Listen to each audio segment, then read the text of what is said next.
नमस्कार दोस्तों, मैं हृदय मिश्रा आप सभी का स्वागत करता हूं आपके अपने चैनल यानी कि डिकोड एग्जाम के इस ऑनलाइन प्लेटफॉर्म पे। कैसे हैं आप लोग? आई होप आप सभी लोग अच्छे होंगे और अपनी पढ़ाई को बहुत ही बेहतर ढंग से करेंगे। आइए आज हम लोग उत्तर प्रदेश विशेष के जो समसामयिक प्रश्न होते हैं अर्थात यूपी करंट अफेयर्स जो होता है जून महीने का, उसको आज हम लोग कवर करेंगे। इसके पहले हम लोगों ने मई का और बाकी जो भी अलग अलग महीने करंट अफेयर्स होते हैं उसको हम लोगों ने कवर कर लिया है।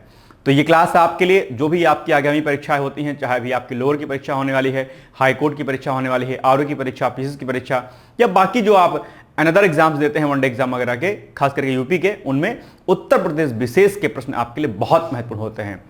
ठीक है, तो आज हम लोग उन्हीं को करने का प्रयास करेंगे। चलिए, सबसे पहले एक छोटा सा एडवर्टाइजमेंट में आपको बता दूं कि अगर आपने एचओ का फॉर्म फिल किया होगा तो एचओ के संदर्भ में आपके लिए जानकारी यह है कि एचओ का हम लोगों ने टेस्ट सीरीज स्टार्ट किया है। 7,625 प्रश्नों के माध्यम से ये टेस्ट सीरीज आपको प्रोवाइड कराई जा रही है, जिसमें आपको देखेंगे तो 185 जो है आपको इसमें सेक्शनल टेस्ट मिल जाते हैं और 20 फुल लेंथ टेस्ट मिल जाते हैं। कुल मिलाकर के 7,625 प्रश्नों के माध्यम से पेपर फर्स्ट और पेपर सेकंड की आपको पूरी तैयारी करा दी जाती है ऑब्जेक्टिव प्रश्नों के माध्यम से अर्थात टेस्ट सीरीज के माध्यम से। बहुत अच्छी टेस्ट सीरीज है, निश्चित तौर पर इसका बड़ा बेनिफिट मिलेगा। अगर इस टेस्ट सीरीज को आपको ज्वाइन करना है, ओनली टेस्ट सीरीज, तो आप इन दिए गए नंबरों पे आप संपर्क कर सकते हैं। एचसीओ टेस्ट सीरीज लिख करके आप इन नंबरों पे आप संपर्क कर सकते हैं या फिर आप सीधे कॉल भी कर सकते हैं। आपको लगता है कि टेस्ट सीरीज के साथ साथ में आपको बैच भी ज्वाइन करना है तो आप प्रॉपर हमारा बैच ज्वाइन कर सकते हैं, जहां पर आपको पेपर फर्स्ट पेपर सेकंड के वीडियो लेक्चर, उस पर based bilingual notes, current affairs के मैगजीन प्लस उस पर बेस्ड वीडियो, कुछ सब्जेक्ट के आपके पीवाईक्यूज पीसीएस के कराए जाते हैं। ठीक है, तो बैच भी हमारा अच्छा है, उसके लिए आप बैच भी ज्वाइन कर सकते हैं। आरोग्यम बैच है आपका एचओ का, इसको भी आप ज्वाइन कर सकते हैं। इसमें टेस्ट सीरीज वगैरह सब कुछ इंक्लूड रहेगा इसमें। ठीक है, इसमें केवल टेस्ट सीरीज रहेगा जिसकी प्राइस आप देखेंगे तो 899 रुपया है, और अगर आप बैच प्लस टेस्ट सीरीज दोनों एक साथ में लेना चाहते हैं तो उसकी प्राइस आपकी 50% डिस्काउंट के साथ में 2500 हो जाएगा। ठीक, बाकी 2026 की पीसीएस परीक्षा की तैयारी कर रहे हैं तो उसके लिए हमारा पीसीएस का प्री का बैच, फाउंडेशन बैच भी चलता है। अभ्युदय बैच हमारा आरओ एआरओ 2026 की जो वैकेंसी अभी आपकी आने वाली है अगस्त माह में, उसके लिए भी हमारा अभ्युदय बैच चलता है।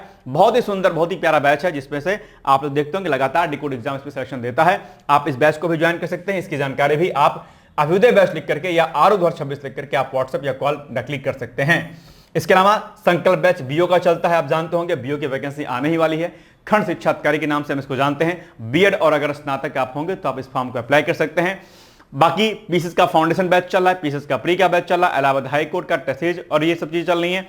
बाकी आप यहां पर देख पा रहे होंगे कई सारे बैचेज आपको यहां पर दिखाई दे रहे होंगे। किसी भी बैच में अगर आपको इनरोल होना है तो उस बैच का नाम लिख करके आप व्हाट्सएप कर दीजिएगा या फिर आप सीधे कॉल भी कर सकते हैं। तो ये छोटी सी जानकारी थी जो हमारे डिकोड एग्जाम के द्वारा आपके लिए जो है अलग अलग कोर्सेज के माध्यम से आपको चलाया जा रहा है, पढ़ाया जा रहा है। ठीक है, चलिए आज का पहला टॉपिक क्या है? उत्तर प्रदेश विशेष का महाकुंभ 2027 की तैयारियां लगातार अब जो है चलाई जा रही हैं और आपने देखा कि अभी हाल ही में जो महाकुंभ हुआ था उसमें सरकार के द्वारा अथक प्रयास किया गया, उसमें बहुत बड़े बड़े रिकॉर्ड स्थापित किए गए। अपने आप में रिसर्च का एक विषय होता है। इसी संदर्भ में 2027 की तैयारी सरकार ने करना शुरू कर दिया है। इसी कंटेक्स्ट में अगर आप देखेंगे तो प्रयागराज के अवसंरचना को विकास के लिए लगातार जो है फ्लाईओवर्स, वहां की सड़कों का चौड़ीकरण आदि कार्य किए जा रहे हैं और टेक्नोलॉजी बेस्ड जो चीजें हैं वो वहां पर लगातार कराई जा रही हैं।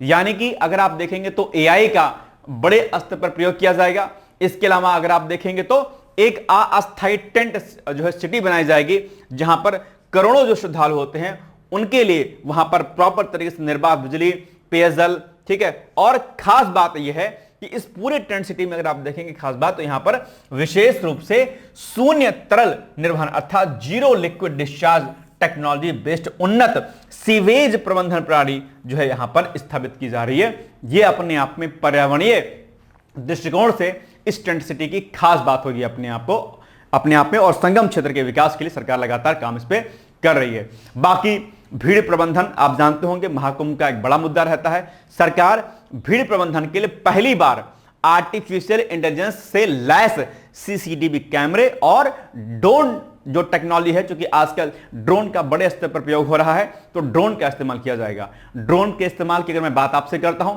तो ना सिर्फ भीड़ को सुरक्षित पहुंचाने के लिए संगम तट तक या फिर इसको कंट्रोल करने के लिए, बल्कि अगर आप देखेंगे तो ड्रोन का इस्तेमाल आजकल कृषि क्षेत्र से लेकर के अलग अलग क्षेत्रों में, सुरक्षा में, निगरानी करने में बड़े बड़े स्तरों पर किया जा रहा है। तो ड्रोन टेक्नोलॉजी का इस्तेमाल भी इस पूरे महाकुंभ के दौरान किया जाएगा। यहां पर वही सारी बातें आपके सामने लिखी गई हैं, ठीक है। बाकी पर्यटन क्षेत्र के बढ़ावा देने के लिए, ठीक है, परिवहन क्षेत्रों में अस्थायी रोजगार के लिए लगातार जो है सरकार इस पर प्रयास कर रही है, ताकि महाकुंभ 2027 की तैयारियां बड़े स्तर पर की जा सके, ठीक है। अब इसी पर बेस्ड छोटा सा प्रश्न आपके सामने आ जाएगा, आप लोग कमेंट करके मुझे बता सकते हैं कि इसका उत्तर एग्जैक्टली क्या होगा। जून 2026 में उत्तर प्रदेश सरकार के द्वारा महाकुंभ 2027 की तैयारियों के अंतर्गत संगम क्षेत्र में स्थापित की जाने वाली अस्थायी अर्थात जो टेंट सिटी बनाई जाती है, ठीक है, उसमें सीवेज प्रबंधन के लिए किस विशिष्ट तकनीक का उपयोग करने की घोषणा की गई है। बहुत अच्छा प्रश्न है, अभी हमने आपको बताया है। बाकी आप लोग जानते होंगे, एक होता है एसटीपी, एक होता है ईटीपी, है ना, मैंने कई बार क्लास में आपको बताया है। एसटीपी क्या होता है, इसको बोलते हैं सीवेज ट्रीटमेंट, ठीक है, प्लांट, सीवेज ट्रीटमेंट प्लांट। और ईटीपी को क्या बोलते हैं, effluent treatment plant. Sewage plant जो होते हैं उसमें क्या होता है, जो भी आपके सीवेज वाटर होता है उसको ट्रीट किया जाता है प्राइमरी, सेकेंडरी और टर्सरी के माध्यम से, है ना। ये तकनीक आप शायद अपने एनवायरमेंट वाले विषय में पढ़ते होंगे। तो इससे क्या होता है, जैसे अभी तक क्या होता था, आप जानते होंगे कि नमामि गंगे प्रोग्राम चल रहा है, आपने देखा होगा कि गंगा में सीधे जो है सीवेज वाटर को डाल दिया जाता है। लेकिन अब सरकार ने क्या काम किया था कि हर जिले में कई सारे एसटीपी प्लांट लगाए कि जहां पर पहले इन दूषित सीवेज को, वाटर को ट्रीट किया जाए, उसके बाद गंगा में डाला जाए। ठीक, कई बार इन सीवेज वाटर का प्रयोग टर्सरी या सेकेंडरी माध्यम से करने के बाद कई बार हम इसको इरिगेशन में भी हम इसका इस्तेमाल करते हैं, आप लोग इसको पढ़ लीजिएगा। रही बात आपके ईटीपी की, इफ्लुएंट ट्रीटमेंट प्लांट, हर इंडस्ट्री को अपने यहां पर अपने कैंपस में एक ईटीपी प्लांट को लगाना अनिवार्य होता है। क्यों अनिवार्य होता है, क्योंकि आप जानते होंगे कि कंपनियां पैसा बचाने के उद्देश्य से क्या करती हैं कि जो भी उनका एफ्लुएंट निकलता है, हैजार्डियस वेस्ट जो निकलता है, वो सीधे सरफेस वाटर में मिला दिया जाता है या फिर वो बोरिंग करके ग्राउंड वाटर में इसको मिला दिया जाता है, जिससे बड़े स्तर का जो है भौम जल प्रदूषण अर्थात ग्राउंड वाटर पोल्यूशन होता है। तो साथ साथ में अगर आप देखेंगे तो सरफेस वाटर में मैच होने पर, उसको मिलाने पर क्या होता है, जो किसानों की जो कृषि होती है अपने आप पे प्रदूषित होती है और बड़े स्तर का नुकसान होता है। चूंकि इस पर इंडस्ट्री को पैसा खर्च करना पड़ता है, इसलिए वह अपने यहां पर ईटीपी प्लांट को नहीं लगाती हैं। ईटीपी प्लांट लगाना किसी भी इंडस्ट्री के लिए क्या अनिवार्य है, और एनजीटी जिसको बोलते हैं नेशनल ग्रीन ट्रिब्यूनल, ये लगातार इस पर निगरानी करती रहती है ना, आप जानते होंगे। चलिए, तो इसका उत्तर क्या हो जाएगा जो मैं अभी आपसे पूछ रहा था, इसका उत्तर हो जाएगा ऑप्शन नंबर बी, यानी कि शून्य तरल निर्वहन अर्थात जीरो लिक्विड डिस्चार्ज टेक्नोलॉजी का उपयोग पहली बार दरअसल आपके इस प्रयागराज में होने वाला जो कुंभ 2027 में है वहां पर इसका प्रयोग किया जाएगा। ठीक, चलिए आगे बढ़ते हैं हम लोग। ये इसकी व्याख्या है, आप इसको पढ़ लीजिएगा। व्याख्या वही है जो हमने अभी आपको बताया हुआ है, ठीक है, बस आप उत्तर देखते चलिएगा। टॉपिक नंबर सेकंड आपके सामने आ जाता है। टॉपिक नंबर सेकंड क्या है, उत्तर प्रदेश कैबिनेट के द्वारा राज्य की नई ग्रीन हाइड्रोजन नीति 2026 के लिए परिचालन दिशा निर्देश को आधिकारिक मंजूरी अभी हाल ही में प्रदान कर दी गई है। मैंने आपसे कई बार कहा है कि ग्रीन हाइड्रोजन नीति जो है, ग्रीन हाइड्रोजन जो मिशन है अपने आप में बहुत महत्वपूर्ण है। मैंने कई बार आपसे कहा है कि सरकार 2047 तक और इसके अलावा 2070 तक जो नेट जीरो कार्बन का जो लक्ष्य है उसको पूरा करने के लगातार सरकार नवीकरणीय ऊर्जा स्रोतों पर काम करी, और इसी संदर्भ में ग्रीन हाइड्रोजन नीति उत्तर प्रदेश के कैबिनेट ने अभी हाल ही में अप्रूव कर दी है। यानी कि अगर आप देखेंगे तो उत्तर प्रदेश को भारत का प्रमुख हरित ऊर्जा केंद्र यानी कि ग्रीन एनर्जी जो है सेंटर बनाने के लिए जो स्टेट कैबिनेट है उसने जून 2026 में उत्तर प्रदेश ग्रीन हाइड्रोजन नीति के विस्तृत परिचालन दिशा निर्देशों को अर्थात ऑपरेशनल गाइडलाइंस को ऑफिशियली जो है इसका रिकमेंडेशन दे दिया है। तो अब इस पर सरकार लगातार तेजी के साथ काम करती हुई दिखाई देगी आपको, ठीक है। अब इसमें कुछ तथ्यात्मक पॉइंट है जो आपको जानना चाहिए, अर्थात इस नीति का जो मेन टारगेट है वो क्या है। मेन टारगेट है कि राज्य में ग्रीन हाइड्रोजन और ग्रीन अमोनिया के उत्पादन को तीव्र गति से बढ़ाना है। और ग्रीन हाइड्रोजन का उत्पादन आप जानते होंगे, हो सकता है कभी आपसे पूछ ले कि ग्रीन हाइड्रोजन टेक्नोलॉजी किस पर बेस्ड होती है, तो आपने एक प्रक्रिया पढ़ी होगी इलेक्ट्रोलिसिस की, है ना, जिसमें क्या करें, जैसे H2O है आपका, क्या H2O, तो इसमें क्या काम किया जाता है, इसको इलेक्ट्रोलिसिस प्रोसेस के माध्यम से आपके हाइड्रोजन और प्लस आपके ऑक्सीजन को अलग किया जाता है। इसमें जो ऊर्जा निर्मुक्त होती है वो अपने आप में कार्बन रहित होती है, इसमें कार्बन का उत्सर्जन नहीं होता है, इसीलिए इसको ग्रीन हाइड्रोजन का नाम दिया जाता है। मैंने कई बार क्लास में आपको समझाया होगा। तो ये कई बार पूछ सकता है कि ग्रीन हाइड्रोजन तकनीक किस पर बेस्ड होती है, और ये नवीकरणीय ऊर्जा स्रोत के लिए बड़ी, और ये आने वाले समय में एक विकल्प के तौर पर आपको जो है दिखाई देगा। ठीक है, यानी कि पेट्रोलियम जो पदार्थ आपके होते हैं उससे बड़े स्तर का जो है आप जानते होंगे कि खतरनाक जहरीली गैसें निकलती हैं, जिसमें कार्बन मोनोऑक्साइड से लेकर के अलग अलग प्रकार की गैसेस होती हैं जो आपको आपके ग्लोबल वार्मिंग को बढ़ावा देने में महत्वपूर्ण भूमिका निभाती हैं। तो जब ग्रीन हाइड्रोजन का इस्तेमाल होगा, एथनॉल बेस्ड पेट्रोल मिलाया जा रहा आप जानते होंगे, हालांकि उसका विरोध हो रहा है अलग बात है, तो या सूर्य मुक्त बिजली हर घर योजना का इस्तेमाल हो रहा है, विंड एनर्जी का इस्तेमाल हो रहा है, इससे निश्चित तौर पर हम कार्बन एक्सक्रीशन पर बड़े स्तर का रोक लगा सकते हैं। ठीक है, तो आजकल सरकार इस पर बड़े स्तर पर काम करिए ग्रीन हाइड्रोजन नीति पर। ठीक, चलिए, यानी कि एक ये वैकल्पिक ऊर्जा स्रोत आपके सामने उभरेगा ये। ठीक, चलिए, इसके अलावा अगर आप देखेंगे तो इसमें बड़े स्तर का जो है फायदा भी दिया जाएगा जो कंपनियां इस स्तर पर काम करेंगे, यानी कि जो निवेशक होंगे उसके तहत राज्य में ग्रीन हाइड्रोजन जो संयंत्र जो स्थापित करने वाले जो उद्यम होंगे उनको भूमि खरीदने पर स्टाम्प ड्यूटी में 100% की छूट मिलेगी। ठीक है, इसके अलावा कई अन्य प्रकार की सब्सिडी मिलेगी और 10 वर्षों तक इंट्रा स्टेट ट्रांसमिशन शुल्क अर्थात राज्य के भीतर बिजली प्रसारण शुल्क में एक बड़े स्तर की छूट जो है इन उद्यमियों को दिया जाएगा, ताकि उनको यह ना पछतावा रहे कि सर हमारा तो यहां पर पैसा ज्यादा लग रहा है, हम यहां पर इन्वेस्टमेंट नहीं करेंगे। सरकार आप जानते हो कि लगातार राज्य में इन्वेस्टमेंट को बढ़ावा देने के लिए इन प्रकार की पहलों का उपयोग कर रही है। अलग अलग प्रकार की छूट जो है सरकार इन प्रकार के उद्यमियों को दे रही है। ठीक है, चलिए, उत्तर प्रदेश कैबिनेट द्वारा जून 2026 में स्वीकृत ग्रीन हाइड्रोजन नीति 2026 के परिचालन दिशा निर्देशों के अनुसार जल के इलेक्ट्रोलाइसिस द्वारा ग्रीन हाइड्रोजन उत्पादन को बढ़ावा देने के लिए निवेशकों को निम्नलिखित में से कौन सी रियायत प्रदान की जा रही है। अभी हमने आपको बताया है, आसान है, बताइए इसका उत्तर एग्जैक्टली क्या हो जाएगा, फटाफट से आंसर दीजिएगा आप लोग। देखो, उत्तर प्रदेश के सारे प्रश्न आपके लिए बहुत महत्वपूर्ण है ना, ऐसा नहीं कि कोई भी चीज आपको स्किप कर देनी, कोई भी चीज स्किप नहीं करनी है। अगर आप इन सारे चारों विकल्पों पर आप नजर डालेंगे तो आपको देखेगा कि जो ऑप्शन नंबर बी दिया गया है आपका, अर्थात भूमि खरीद पर स्टाम्प ड्यूटी में 100% का छूट जो है और इंट्रा स्टेट ट्रांसमिशन शुल्क में राहत दिया जाएगा। तो option number B is the right answer. ठीक है, आसान है ना। चलिए आगे बढ़ते हैं हम लोग। थर्ड नंबर टॉपिक है यमुना एक्सप्रेसवे औद्योगिक विकास प्राधिकरण क्षेत्र में उत्तर प्रदेश के पहले मेडिकल डिवाइस पार्क का जो है अभी वाणिज्यिक संचालन किया जाए। क्या नाम क्या है? Medical device park. Medical device park का मतलब क्या हो गया? मेडिकल डिवाइस पार्क का मतलब हो गया कि इस जगह पर जहां पर यह पार्क स्थापित किया जाएगा वहां पर मेडिकल से रिलेटेड अलग अलग प्रकार के जो इक्विपमेंट होते हैं वो यहां पर रेडी किए जाएंगे। आप जानते होंगे कई मामलों में अगर आप देखेंगे तो मेडिकल इक्विपमेंट के लिए हम कई देशों पर निर्भर हैं।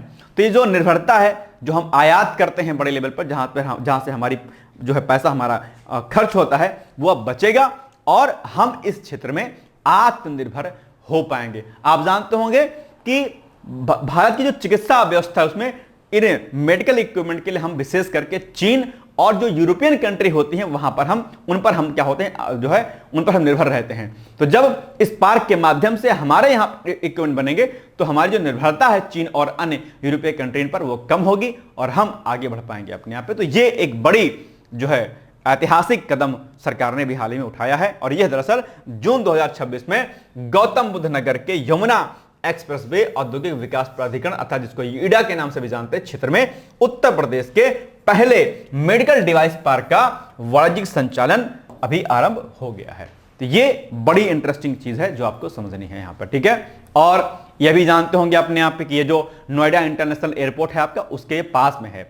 इससे क्या होगा? इससे जो कच्चे माल का आयात और निर्मित उपकरणों के वैश्विक निर्यात के लिए एक बेहतरीन जो लॉजिस्टिक जो सुविधा होती है वो आपको देखने को इससे मिलेगी अपने आप पे, ठीक है। बाकी इस पूरे पार्क में अगर आप देखेंगे तो बड़े स्तर का आपको जो है यहां पर फायदा देखने को मिलेगा इसमें, ठीक है। इसमें अगर आप देखेंगे तो इसमें 3D प्रिंटिंग लैब हो गया आपका, बायोमटेरियल परीक्षण प्रयोगशालाएं होगी, ठीक है। स्टरलाइजेशन जो होता है उसकी इकाइयां भी इसमें स्थापित की जाएंगी जिनका उपयोग सभी छोटी बड़ी कंपनियां कर सकती हैं।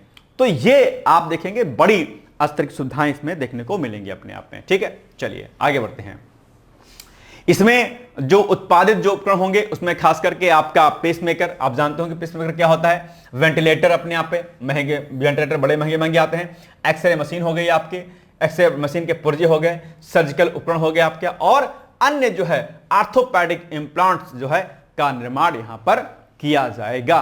तो ये कई सारी चीजें आपको यहां पर देखने को मिलेंगी इसमें। और इसमें निवेशकों को मेक इन इंडिया और राज्य सरकार की विशेष प्रोत्साहन नीति के तहत भी कम ब्याज पर जो है, अगर आप देखेंगे तो कम ब्याज पर जो है इनको अलग अलग सुविधाएं देखने को मिलेंगी। ठीक है, और जो सिंगल विंडो सिस्टम है, सिंगल विंडो सिस्टम का जो है उपयोग किया जाएगा, अर्थात जो भी कंपनियां यहां पर काम करना चाहेंगी उनके लिए भाग दौड़ ज्यादा ना पड़े, इसके लिए एक ही जगह पर सारे अप्रूवल उनको वहां पर दिए जाएंगे। ठीक, चलिए, आसान है, कोई दिक्कत तो नहीं है। चलिए, इस पर बेस्ट अब आप बताइए प्रश्न का उत्तर। जून 2026 में उत्तर प्रदेश के पहले मेडिकल डिवाइस पार्क का वाणिज्यिक संचालन कहां आरंभ किया गया, जो जेवर अंतरराष्ट्रीय हवाई अड्डे के निकट है। अच्छा, जेवर अंतरराष्ट्रीय हवाई अड्डे के बारे में पढ़ लीजिएगा, है ना, मैंने कई बार हालांकि इसके बारे में बताया आप लोग को, लेकिन यहां से प्रश्न बन सकता है। तो आप बताइए कि इसका उत्तर एग्जैक्टली क्या हो जाएगा। मैं विकल्प पढ़ नहीं रहा हूं, नहीं तो टाइम ज्यादा चला जाएगा। आप लोग विकल्प को पढ़िए, उत्तर आप देने का प्रयास करिए विकल्प को पढ़ के तुरंत फटाफट। कहां पर इसको स्टार्ट किया गया है? सिंपल सी बात है, option number C is the right answer, है ना, बहुत आसान है। यमुना एक्सप्रेस वे औद्योगिक विकास प्राधिकरण यानी कि ईडा का जो फील्ड है अपने यहाँ पे क्षेत्र है, वहीं पर इसको स्थापित किया जा रहा है। ठीक है, चलिए नेक्स्ट टॉपिक है आपका विश्व पर्यावरण दिवस 5 जून के अवसर पर वृक्षारोपण जन आंदोलन 2026। मैं आगे कोई चीज बातचीत करूं, लेकिन उसके पहले आप लोग मुझे इस चीज का आंसर दीजिएगा। पहली बात तो आप ये जान लीजिए, मैंने कई बार कहा कि जितने भी महत्वपूर्ण पर्यावरण दिवस होते हैं, चाहे आपका विश्व जल दिवस हो, आपका चाहे आपका विश्व पृथ्वी दिवस हो, आपका चाहे ओजोन दिवस हो, चाहे पर्यावरणीय दिवस हो, इन सभी दिवस की तिथि और इनकी तिथि पर बेस्ड जो थीम होती है वो आपके लिए बहुत महत्वपूर्ण होती है। 5 जून पर मैंने आर्टिकल आपको कराया था और मैंने 5 जून 2026 यानी कि जो विश्व पर्यावरण दिवस 2026 की थीम मैंने आपको बताई थी। जरा मुझे कमेंट करके आप लोग बताइए फटाफट, या गूगल करके बताइए कि विश्व पर्यावरण दिवस 2026 की थीम क्या रखी गई है इस बार, बहुत अहम है आपके लिए। ठीक है, तो अभी 5 जून के अवसर पर ही दरअसल एक बृहद जो है वृक्षारोपण कार्यक्रम को सरकार ने शुरू किया अपने आप पे, क्योंकि आप जानते होंगे कि एक बड़े स्तर का पॉल्यूशन आपको उत्तर प्रदेश में देखने को मिलता है। ऐसे में चाहे वो हमारी ग्राम पंचायतें हों, शहरी निकाय हों, विभिन्न प्रकार के आपके सरकारी विभाग हों, उनके संयुक्त प्रयासों के माध्यम से बड़े स्तर का जो है वृक्षारोपण कार्यक्रम चलाया जा रहा है। और जो है आप देखेंगे तो एक दिन में रिकॉर्ड 40 करोड़ नए पौधे लगाने का टारगेट जो है इसमें निर्धारित किया गया था। ठीक है, आप देखते होंगे, अगर आप भी सरकारी कर्मचारी होंगे तो आप लोगों ने वृक्षारोपण कार्यक्रम में पार्टिसिपेट किया होगा कहीं ना कहीं। ठीक है, और खास बात इसमें यह भी रहेगी कि इसमें जो पौधे लगाए गए हैं, ऐसा नहीं कि इन पौधों को लगा करके भूल गए सब लोग, नहीं, ऐसा नहीं होगा। इसकी निगरानी के लिए लगातार ट्रांसपेरेंसी इसमें रहे, इसके लिए जियो टैगिंग की जाएगी, ताकि यह पता चल सके कि अल्टीमेटली जो प्लांट्स लगाए गए हैं क्या वह वास्तव में उनकी वृद्धि हो रही है, नहीं हो रही है, ग्रोथ हो रहा नहीं हो रहा है, या पौधे आपने लगाए लेकिन उसको कोई और उखाड़ ले गया, या किसी अन्य प्रक्रिया के फलस्वरूप वो नष्ट हो गए। तो जियो टैगिंग के माध्यम से कहीं ना कहीं आपको देखने को मिलेगा कि उसकी प्रॉपर निगरानी की जाएगी, और यह अपने आप में अच्छी पहल है। ठीक है, इसके लिए सरकार ने एक नया पोर्टल भी क्या किया है, लॉन्च किया हुआ है, जो कि जीपीएस बेस्ड होगा और इसकी ट्रैकिंग की जा सकेगी, और लगातार जो है कहीं ना कहीं आपको देखने को मिलेगा कि हां भाई कौन सा प्लांट कहां कहां पर अवस्थित है। ठीक है, तो ये एक बड़ी उपलब्धि इसमें देखने को आपको मिलेगी। इसके अलावा अगर आप देखेंगे तो मियावाकी तकनीक आप जानते होंगे, मियावाकी तकनीक के फलस्वरूप भी जो भी आपके औद्योगिक नगर हैं या जो पर्यटन वाले जो आपके सिटी हैं, वहां पर मियावाकी तकनीक के माध्यम से प्लांटेशन किया जाएगा, ताकि जल्दी से जल्दी उन वनों का विकास हो सके। क्योंकि सामान्य वन के कंपैरिजन में मियावाकी तकनीक पर जो बेस्ट आपके वन होते हैं, क्या होते हैं, उनकी ग्रोथ जल्दी होती है और वह आपके पर्यावरणीय दृष्टि से बड़े महत्वपूर्ण होते हैं। तो आप क्या किया जाएगा, मियावाकी तकनीक का उपयोग के माध्यम से भी आप चाहे प्रयागराज की बात कर लें, चाहे लखनऊ की बात कर लें, कानपुर की बात कर लें, यहां पर स्मृति वन और आयुष वाटिका का निर्माण किया जाएगा। आयुष वाटिका में क्या होगा, आयुष वाटिका में अगर आप देखेंगे तो वहां पर जो औषधीय पौधे होते हैं, वह उन औषधीय पौधों का इस्तेमाल किया जाएगा, ताकि इन औषधीय पौधों पर बेस्ड जो है फार्मा कंपनियां इसका बड़ा स्तर पर फायदा इसका उठा सकें। ठीक है, तो ये कुछ चीजें यहां पर देखने को मिलेंगी। तो ये अपने आप में एक बड़ी रोमांचक और एक अच्छी पहल है सरकार के द्वारा जो चलाई जा रही है। राइट, चलिए आगे बढ़ते हैं। अब बताइए इस पर प्रश्न क्या हो जाएगा, इसका उत्तर विश्व पर्यावरण दिवस के अवसर पर घोषित वृक्षारोपण जन आंदोलन 2026 के अंतर्गत उत्तर प्रदेश के वन एवं जलवायु परिवर्तन विभाग द्वारा आगामी मानसून सत्र में पूरे प्रदेश में एक ही दिन में कितने करोड़ नए पौधे लगाने का महत्वाकांक्षी लक्ष्य निर्धारित किया गया है। एक दिन में कुल कितने पौधे लगाने का टारगेट फिक्स किया गया है, तुरंत बताइएगा। अभी जस्ट हमने इसका उत्तर आपको बताया हुआ था। सिंपल सी बात है, अभी हमने बताया कि क्या 40 करोड़ पौधे लगाने का टारगेट फिक्स किया गया है। ठीक है, अच्छा, अगर पर्यावरण पर कोई प्रश्न आपके एग्जाम में आता है मेंस में मुख्य परीक्षा में लिखने के लिए, तो आप इस पॉइंट को वहां पर मेंशन कर सकते हैं। ठीक है, कॉपी लेके जरा बैठे रहा करिए। जैसे अब सिंपल सी बात है, आरओ 2026 की जो वैकेंसी आ रही है, संभवतः उसमें भी मुख्य परीक्षा में कहीं ना कहीं आपको लिखना पड़ेगा। तो ये सब फैक्ट वहां पर आपके बड़े काम आएंगे, है ना। उत्तर प्रदेश विशेष के ही प्रश्न रहेंगे, तो ये सब चीजें आप यहां पर रेडी करते चलिए। कॉपी 2 बना लीजिएगा। ठीक है, D is the right answer. ठीक है, चलिए अब नेक्स्ट टॉपिक आपके सामने आ गया। महिलाओं के सशक्तिकरण हेतु ग्रामीण क्षेत्रों में नारी शक्ति इलेक्ट्रिक वाहन ई वाहन प्रशिक्षण कार्यक्रम का शुभारंभ अभी हाल ही में सरकार के द्वारा किया जा रहा है। मैंने कई बार कहा कि महिलाओं, युवाओं और किसानों पर बेस्ड अगर कोई ऐसा स्कीम सरकार चलाती है, चाहे वह केंद्र सरकार हो चाहे वह राज्य सरकार हो, ऐसे में निश्चित तौर पर आपको प्रश्न देखने को मिलेगा। ठीक है, तो महिलाओं को आर्थिक रूप से स्वावलंबी बनाने के लिए और सबसे खास बात यह है कि पर्यावरण अनुकूल परिवहन को बढ़ावा देने के लिए और कौशल विकास और परिवहन विभाग द्वारा संयुक्त रूप से दरअसल क्या हुआ है कि एक पहल की शुरुआत की गई, जिसको हम कहते हैं नारी शक्ति ई वाहन प्रशिक्षण कार्यक्रम। अर्थात जो आपके इलेक्ट्रिक रिक्शा आदि होते हैं, आजकल सड़कों पर दौड़ते हुए दिखाई देते होंगे, तो इनको चलाने के लिए महिलाओं को सशक्त किया जाएगा, ट्रेनिंग दी जाएगी कि भाई आप इसको चलाइए, सीखिए, ताकि आप आत्मनिर्भर हो सके। और फिर उसके बाद इनको जो है ई रिक्शा भी दिया जाएगा अपने आप में, ताकि यह जो है अपने आप में अल्टीमेटली सक्षम हो सके। उनके रखरखाव के बारे में, ठीक है, कैसे आप इसको मेंटेन करके चलेंगे, कैसे चलाएंगे आप उसको, तो ये सब सारी चीजें वहां पर आपको ट्रेनिंग के माध्यम से महिलाओं को जो है सिखाया जाएगा। ठीक है, यानी कि इस योजना के अंतर्गत राष्ट्रीय ग्रामीण आजीविका जो मिशन है आपका, ठीक है, इनसे जो जुड़ी स्वयं सहायता समूहों के जो महिलाएं हैं, इनको ई रिक्शा और छोटे इलेक्ट्रिक लोडर आज चलाने के तथा उनके सामान्य मरम्मत की ट्रेनिंग आपको दी जाएगी। सभी महिलाओं को नहीं दी जाएगी, यह बात ध्यान रखिएगा। राष्ट्रीय ग्रामीण आजीविका मिशन से जुड़ी जो आपकी स्वयं सहायता समूहों की जो महिलाएं होती हैं, उनको यह प्रशिक्षण दिया जाएगा। ठीक है, ऐसा नहीं कि सबको प्रशिक्षण दिया जाएगा। तो यह फैक्ट आपके लिए इंपॉर्टेंट, इसको ध्यान रखिएगा। राइट, चलिए बाकी इसमें अगर आप देखेंगे तो वित्तीय सहायता दी जाएगी, अर्थात जब आप ट्रेनिंग पूरा कर लेंगी तो ट्रेनिंग पूरा करने के बाद इनको ई वाहन खरीदने के लिए स्टेट गवर्नमेंट के द्वारा मुख्यमंत्री युवा उद्यमी विकास अभियान जो है, उसी के तहत इनको एक बड़े स्तर की सब्सिडी और 0% जो इंटरेस्ट पर इनको जो है बैंक जो है क्या करेगा, इनको ऋण उपलब्ध कराएगा कि भैया आप ई रिक्शा ले सकती हैं और सड़कों पर आप चला सकती हैं। मुख्यमंत्री युवा उद्यमी विकास अभियान के तहत इनको जो है ई वाहन प्रदान किए जाएंगे। ठीक है, आसान है ना। चलिए बाकी इसके लाभ क्या होंगे, सिंपल सी बात है भाई कि आजकल जो महिलाएं पारंपरिक एग्रीकल्चर पर बेस्ड होती हैं, पारंपरिक तरीकों पर, उनसे हटेंगी और कहीं ना कहीं समाज के मुख्य धारा में जुड़ेंगी और परिवहन के माध्यम से अपने आप को सशक्त कर पाएंगे अपने आप पे। दूसरी बात है क्या कि भाई ई रिक्शा होगा तो बड़े स्तर पर जो डीजल और जो आपके 3 व्हीलर बेस्ड जो आपके ई रिक्शा आदि होते हैं वो कम होंगे और ग्रामीण क्षेत्रों में कहीं ना कहीं जो वायु और जो ध्वनि प्रदूषण होता है उसमें एक बड़े स्तर की कमी आएगी। तो ये इससे क्या होगा कि सरकार ने जो लक्ष्य रखा है अपने आप पे ग्रीन स्टेट का, उसमें एक बड़े स्तर का फायदा सरकार को देखने को मिलेगा इसमें। ठीक है, महिलाएं सक्षम होंगी, आत्मनिर्भर होंगी, तो वहीं दूसरी ओर रोजगार मिलने से जो है कहीं ना कहीं एक बड़े स्तर का फायदा होगा और साथ साथ में पर्यावरण को भी एक बड़ा फायदा देखने को मिलेगा अपने आप पे। तो ये सारे फायदे इस योजना से आपको देखने को मिल रहेंगे। ठीक है, चलिए अब आप बताइए इसका उत्तर क्या हो जाएगा। ग्रामीण महिलाओं को परिवहन क्षेत्र का सूक्ष्म उद्यमी बनाने और हरित परिवहन को बढ़ावा देने के लिए जून 2026 में शुरू किए गए नारी शक्ति ई वाहन प्रशिक्षण कार्यक्रम के अंतर्गत किन लाभार्थियों को लक्षित किया गया है, अर्थात किनको जो है इस योजना का लाभ मिलेगा। तो अभी मैंने बताया था आपको, मैंने कहा भी था कि ऐसा प्रश्न पूछ सकता है आप एग्जाम में। तो अब बताओ कि कौन सी महिलाएं होंगी जिनको ये जो है लाभ आपको मिलेगा नारी सक्त ई वाहन प्रशिक्षण कार्यक्रम का। बताइए, आसान है। मैं उम्मीद करता हूं कि आप कमेंट करके जल्दी से इसका उत्तर मुझे बताएंगे फटाक से।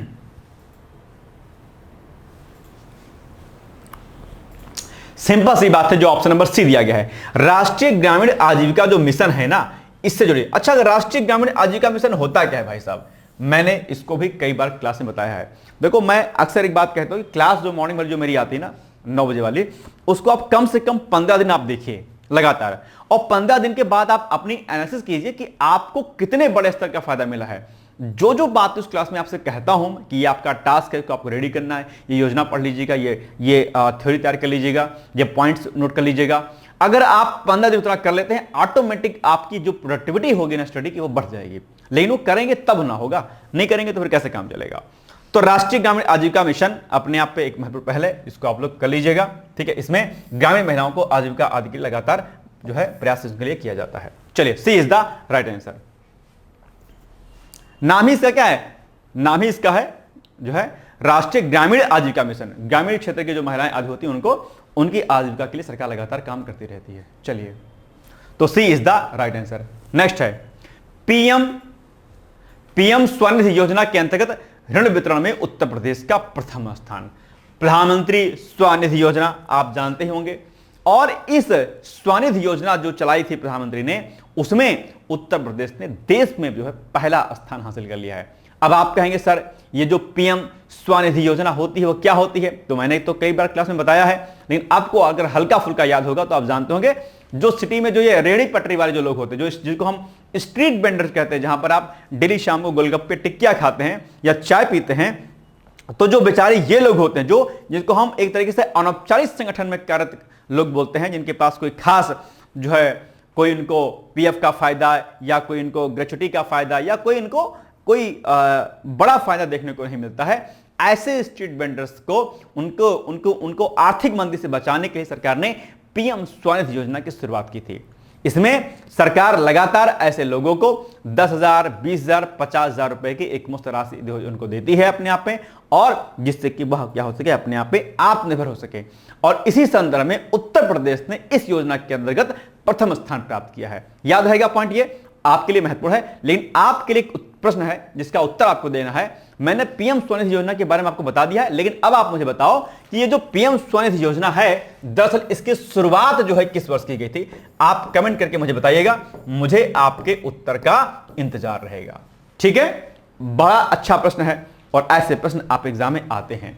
पुरानी योजना है, लेकिन है आपके लिए क्या महत्वपूर्ण। चूंकि उत्तर प्रदेश ने प्रथम स्थान प्राप्त किया है, ऐसे में यह योजना आपके लिए हो जाएगी महत्वपूर्ण। ठीक है ना। चलिए, बाकी अगर आप इसमें देखेंगे तो कई सारी चीजें इसमें प्रदान की जाती हैं, अलग अलग प्रकार की, बिना किसी गारंटी के जो है कार्यशील पूंजी ऋण प्रदान किया जाता है। उत्तर प्रदेश में स्ट्रीट वेंडर्स को 10,000, 20,000 और 50,000 रुपए तक के ऋण जो है सफलतापूर्वक प्रदान किए जा चुके हैं, और इस संदर्भ में प्रथम स्थान मिला है इसको। ठीक, बाकी डिजिटल पेमेंट्स के माध्यम से इसमें पेमेंट किया जाता है। और इसमें खास बात और है, खास बात यह है कि जो भी स्ट्रीट वेंडर्स यूपीआई का इस्तेमाल करते हैं ना, यूपीआई से पेमेंट का लेन देन करते हैं, उनको अलग अलग प्रकार की सुविधाएं भी दी जाती हैं। अर्थात डिजिटल माध्यम से लेन देन करने वाले जो वेंडर्स होते हैं, जो स्ट्रीट वेंडर्स होते हैं, उनको प्रति माह जो एक विशेष कैशबैक वापसी का लाभ भी दिया जाता है अपने यहाँ पे, ताकि हम ऑनलाइन जो पेमेंट्स होता है उसको हम बढ़ावा दे सकें। आप जानते होंगे कि यूपीआई के मामले में हम लगातार एक बड़े जो है क्षेत्र में उभर रहे हैं, और यूपीआई आप यह भी जानते होंगे कि अलग अलग देशों में जो है यूपीआई को अभी स्टार्ट कर दिया गया। इसमें आपका नेपाल से लेकर के अलग कई सारे देश आपके शामिल हैं वहां पर। ठीक है, इसके अलावा अगर आप देखेंगे तो इस योजना को दरअसल स्वनिधि से समृद्ध कार्यक्रम ध्वजा उस योजना से भी जोड़ दिया गया है। तो कई सारे पॉइंट हैं, आप कर लीजिए, आप बात कर लीजिए, मैं रुक दिया हूं। चलिए, तो इसमें एक बड़ी सिक्योरिटी कहीं ना कहीं आपको देखने को मिलेगी, राइट। चलिए, अब इस पर छोटा सा प्रश्न है आपके लिए, जिसका उत्तर आपको बताना है। ये कई सारी बातें हैं जो मैंने आपको बता दी हैं, आप इसको एक बार पढ़ लीजिएगा, ठीक है ना। चलिए, जो मेन पॉइंट है वो मैंने आपको बता दिया है, एक करके। ये सब देखो, आराम से ना मेरी बातों को सुनते चलिएगा आप, तो आप आराम से कर पाएंगे। ठीक है, अब बहुत डिटेल्स में समझाऊंगा तो एक लंबा समय आपका 1 घंटे से ऊपर चला जाएगा, जो कि मैं नहीं चाहता हूं। ठीक है, चलिए, अब आप बताइए, 6 जून 2026 में जारी नवीनतम सरकारी आंकड़ों के अनुसार रेहड़ी पटरी वालों अर्थात जो स्ट्रीट वेंडर्स होते हैं के लिए संचालित पीएम स्वनिधि योजना के अंतर्गत बिना गारंटी वाले ऋण वितरण और लाभार्थियों की संख्या के मामले में किस राज्य ने देश भर में प्रथम स्थान प्राप्त किया है? कौन सा ऐसा राज्य है जिसने इंडिया में प्रथम स्थान प्राप्त किया है? बताइए फटाफट कमेंट करके। सिंपल सी बात अभी जस्ट हमने आपको बताया, इसमें क्या हो जाएगा? आपका उत्तर प्रदेश आएगा। सी इज द राइट आंसर। ठीक है, सी इज द राइट आंसर। चलिए, ये आपके सामने यहां पर दिया हुआ है। ठीक है, आप टॉपिक नंबर आपके 7 आ जाएगा। बुंदेलखंड क्षेत्र में कृषि उत्पादकता बढ़ाने के लिए कृत्रिम बुद्धिमत्ता आधारित फसल रोग निगरानी प्रणाली का पायलट प्रोजेक्ट अभी हाल ही में शुरू हो गया है। अर्थात कृषि उत्पादकता बढ़े इसके लिए कृत्रिम बुद्धिमत्ता अर्थात एआई बेस्ड जो है फसल रोग निगरानी प्रणाली, अर्थात एआई के आधार पर यह देखा जाएगा कि क्या जो आपके खेत में जो लगी हुई फसल है क्या उसमें कुछ कीड़े मकोड़े तो नहीं लग रहे हैं, और ये एआई बेस्ड होगा अपने आप पे। अब ड्रोन आदि के माध्यम से पूरे फसल की निगरानी कर सकेगी। यानी कि पहले किसानों को पता ही नहीं चलता था कि अब आपकी फसल में कीड़ा लग रहा है या लगने वाला है, या कीड़ा लग गया है तो हम उससे बचाव कैसे करें। यानी कि फसलों में लगने वाले कीड़ों की पहचान और उन कीड़ों की पहचान करके आपकी फसल को उत्पादन को बढ़ावा देने के लिए उसके लिए आप किस प्रकार की खाद आदि का इस्तेमाल करेंगे, इसके लिए जो है एआई बेस्ड टेक्निक आ गई है। अब आपको ज्यादा परेशान होने की आवश्यकता नहीं है। सरकार आपको अपने सूचना तंत्र के माध्यम से यह बता देगी कि भाई आपने जो फसल, चाहे वो रबी की हो, खरीफ की हो, जायद की फसल हो, उस फसल में आपके क्या लग रही, कीड़ा लग रहा है। तो अब एआई जनरेटर, अभी थोड़ी देर पहले मैंने क्या कहा था आपसे कि आजकल क्या हो रहा है, ड्रोन का इस्तेमाल कृषि में हो रहा है। आपके फसलों की निगरानी के लिए आपके जो खाद होते हैं, जो फर्टिलाइजर्स होते हैं, उनके छिड़काव के लिए ड्रोन का इस्तेमाल किया जा रहा है। तो अब एआई टेक्नोलॉजी के माध्यम से आपके खेत में खड़ी हुई फसल पर लगने वाले कीड़ों से जो उत्पन्न रोग होते हैं या जो कीड़े लगते हैं उनकी निगरानी कर सकेगा, और आपको जो है आपके सिस्टम पर, आपके फोन आदि पर आपको जो है सूचना दे दी जाएगी। तो निश्चित तौर पर जो एक बड़े स्तर का जो नुकसान किसान भाइयों को होता था वह क्या हो जाएगा, अब नहीं होगा, और निश्चित तौर पर यह शुरू हो जाएगा। लेकिन अब ये जो कार्यक्रम शुरू किया गया बेसिकली, ठीक है, कृत्रिम बुद्धिमत्ता बेस्ड फसल रोग निगरानी प्रणाली, ये दरअसल पायलट प्रोजेक्ट के रूप में शुरू किया गया है। अब आप कहेंगे sir what is pilot type of project? Pilot project वो प्रोजेक्ट होता है जहां पर सरकार पहले इसको एक तरीके से अपने आप में इसको देखने का प्रयास करती है कि क्या यह योजना, क्या यह सिस्टम वास्तव में इंप्लीमेंट सही तरीके से हो पा रहा है कि नहीं हो पा रहा है। तो सरकार कुछ समय निर्धारित करती है कि हम इतने समय के लिए इसको हम स्टार्ट कर रहे हैं, अगर यह योजना सफल हो जाती है तो हम उसको आगे के लिए क्या करेंगे, कंटिन्यू कर देंगे। कई बार क्या होता है, सरकार कुछ योजनाएं लाती है लेकिन उसका क्रियान्वयन सही से नहीं हो पाता है तो सरकार उसको आगे नहीं चलाती है, रोक देती है अपने आप पे। तो ये योजना जो अपने आप पे क्या है, इंपॉर्टेंट है, खास करके किस क्षेत्र के लिए, बुंदेलखंड क्षेत्र में कृषि उत्पादकता जो कि डाउन है, तो बुंदेलखंड क्षेत्र की में आपके एग्रीकल्चर प्रोडक्टिविटी को बढ़ावा देने के लिए ही कृत्रिम बुद्धिमत्ता आधारित फसल रोग निगरानी प्रणाली को पायलट प्रोजेक्ट के रूप में शुरू किया गया है। याद रहेगा पॉइंट, ये ध्यान रखिएगा। चलिए, तो यहीं पर बातें वही जो मैंने अभी आपको समझाई है, वही सारी बातें यहां पर थ्योरी के रूप में लिखी हुई हैं कि अर्थात ड्रोन के माध्यम से एक हाई रेजोल्यूशन टाइप की आपकी इमेजरी ली जाएगी, पिक ली जाएगी, और उन तस्वीरों को कहीं ना कहीं मशीन लर्निंग के द्वारा एक प्रॉपर उसका एक एल्गोरिथम होगा, उसके माध्यम से उसकी जांच की जाएगी, और उसका एनालिसिस करने के बाद कौन सा कीट है, उस कीट से कौन से पोषक तत्वों की कमी हो जाएगी फसल में, ये सारी पहचान करके ऑटोमेटिक जो है इसमें सब कुछ होगा, और वो आपको बता देगा कि भैया आप खेत में ये प्रकार की समस्या है और इस प्रकार की समस्या के समाधान के लिए जो है आपको यह कार्य करना होगा, या इस खाद या इस चीज का आपको प्रयोग करना पड़ेगा। ठीक है, इसके लिए अलग अलग जो संस्थान हैं जिसमें राज्य कृषि विश्वविद्यालय शामिल हैं, ठीक है, आपका संयुक्त राष्ट्रीय तकनीकी संस्थान है, और कई सारे अन्य संस्थान मिलकर के इस पूरे कार्यक्रम के संचालन के लिए लगातार काम करेंगे आपके लिए। ठीक है, चलिए, और इससे निश्चित तौर पर किसानों के जो आर्थिक नुकसान होता था वो बच जाएगा और किसानों की आय जो है दुगनी होगी अपने आप पे। ठीक है, ये सारी बातें वही लिखी जो मैंने आपको अभी बता दिया है। अब उसके बाद क्या होगा, यहां पर पूर्व चेतावनी प्रणाली के माध्यम से कीटनाशकों के अनावश्यक उपयोग में कमी आएगी, और बाकी जो फसलें जिसमें खासकर चना, मसूर आदि होता था, तिलहन आदि होती थी जिसमें कीड़े जल्दी लग जाते हैं, अब वह फसलें आपकी बच जाया करेंगी। ठीक है, और इससे फसलों की उत्पादकता में एक उल्लेखनीय वृद्धि कहीं ना कहीं देखने को मिलेगी अपने आप पे। ठीक, चलिए अब आप बताइए कि इसका उत्तर क्या हो जाएगा। विषम जलवायु और सूखे से प्रभावित किसानों की फसलों को बीमारियों से बचाने के लिए उत्तर प्रदेश के कृषि विभाग ने जून 2026 में कृषि क्षेत्र में कृत्रिम बुद्धिमत्ता आधारित फसल रोग निगरानी प्रणाली का पायलट प्रोजेक्ट शुरू किया है। किस क्षेत्र में शुरू किया है? अभी हमने 2 मिनट पहले आपको बताया था। आखिर वो कौन सा क्षेत्र है जहां पर ये आपका योजना शुरू की गई है? बताइए भाई। आसान है, कठिन कुछ भी नहीं है। इसका उत्तर हो जाएगा ऑप्शन नंबर डी, यानी कि बुंदेलखंड क्षेत्र में इस प्रकार की पायलट योजना को शुरू किया गया। ठीक है, चलिए नेक्स्ट टॉपिक है मथुरा वृंदावन क्षेत्र के लिए राज्य सरकार की शून्य अपशिष्ट मंदिर प्रबंधन नीति का क्रियान्वयन। अब इस योजना में क्या होगा, खास बात है अपने आप पे।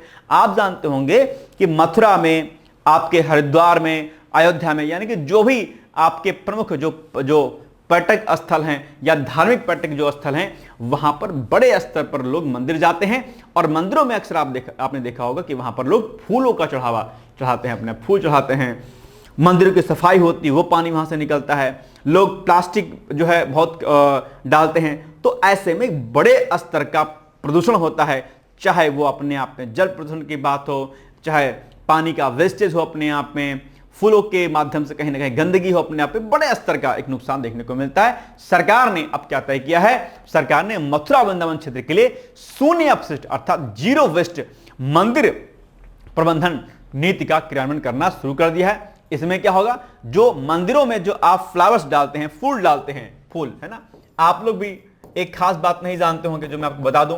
अब ये मत कहिएगा कि मैं किसी चीज का विरोधी हूं। जैसे आप फूल लेते हैं, आप गंगा में प्रवाहित कर देते हैं या किसी नदी में प्रवाहित करते हैं, तो आप वैसे तो श्रद्धावश करते हैं, अच्छी बात है, लेकिन आपको एक चीज मैं बता दूं जो कि आपके एग्जाम प्रश्न में पूछा आता है। फूल जो होते हैं उसमें क्या होता है, सेल्यूलोज पाया जाता है पत्तियों में, और अब खास करके आपके फूलों में लिप्त उसमें। ठीक है, सेल्यूलोज अपने आप में हानिकारक तत्व होता है जो आपके पानी को प्रदूषित करने का काम करता है। तो श्रद्धावश अध्यात्मवश तो आप जरूर गंगा में प्रवाहित करते हैं या अलग अलग प्रवाहित जगहों पर प्रवाहित करते हैं, आपकी श्रद्धा अच्छी बात है, लेकिन कहीं ना कहीं वह प्रदूषण का कारण बनता है अपने आप में। ठीक है, तो इसके लिए कहा जाता है अक्सर कि भाई अक्सर आप प्रवाहित ना करें फूल को, और आप मंदिरों में जो चढ़ाते हैं फूलों के रूप में, उससे भी बड़े स्तर का जो है कहीं ना कहीं दिक्कतें होती हैं। सरकार ने क्या कहा कि जो आप फूल चढ़ाते हैं उसको हम इकट्ठा करेंगे, और उस फूल को इकट्ठा करने के बाद हम उसकी बहुत अच्छी अच्छी खुशबू वाली हम अगरबत्तियां बनाएंगे या उसके कुछ अन्य पदार्थ हम बनाएंगे। ठीक है, लेकिन जब आप गंगा में प्रवाहित करते हैं, यमुना में प्रवाहित करते हैं, तो या तो उसको इकट्ठा करने के लिए कोई सिस्टम बने, लेकिन ऐसा कोई सिस्टम फिलहाल तो हमारे पास है नहीं। तो कहीं ना कहीं हम अपने ही माता को, अपने ही माँ को हम कहीं ना कहीं प्रदूषित करने का काम करते हैं। अगर हम ईश्वर में श्रद्धा रखते हैं तो हमें थोड़ा से इसे बचना चाहिए अपने आप, है ना। फूल को आप डालिए, फिर उठा लीजिए, फिर अपने घर में कहीं पर खेतों में आप डाल दीजिए। ठीक है, ऐसे मत करिए। चलिए, ये एक एडवाइस है, पसंद आता है तो अच्छी बात है, अदरवाइज कोई बात नहीं। चलिए, तो ये सारी बातें मैंने आपको यहां पर करके बता दी हैं। और जो मंदिर होते हैं, आप जानते होंगे भाई मंदिरों की डेली सफाई होती है। तो मंदिर की जब डेली सफाई होती है तो सिंपल सी बात है, पानी जो है उसमें, अब गंदे पानी से तो मंदिर धुलेंगे नहीं, गंदे पानी धुलेंगे, साफ पानी से धुलेंगे मंदिर। तो साफ पानी के धुलने से क्या होता है, पानी का वेस्टेज ज्यादा होता है। तो अब क्या होगा कि उन पानियों को कहीं ना कहीं क्या किया जाएगा, इकट्ठा करके उनको ग्राउंड वाटर डिस्चार्ज के रूप में उसको उपयोग किया जाएगा, ताकि ग्राउंड वाटर लेवल जो हमारा है, जो कि आजकल बहुत कम जा रहा है, वह पानी वेस्ट ना हो, नालियों के माध्यम से कहीं बह ना जाए, बल्कि उसको हम सीधे क्या करेंगे, डंप कर देंगे अपने जो है ग्राउंड वाटर में। तो ये कई सारे सिस्टम जो है वहां पर सरकार कर रही है। और मंदिर के आसपास के कुछ मीटर दायरे में क्या होगा, सरकार सिंगल यूज प्लास्टिक का इस्तेमाल कर रही है, यूज करने की बात कर रही है। यानी कि आप एक बार देखिएगा कि कहीं ना कहीं जो प्लास्टिक यूज आप करते हैं उससे बड़े स्तर का प्रदूषण होता है अपने आप में।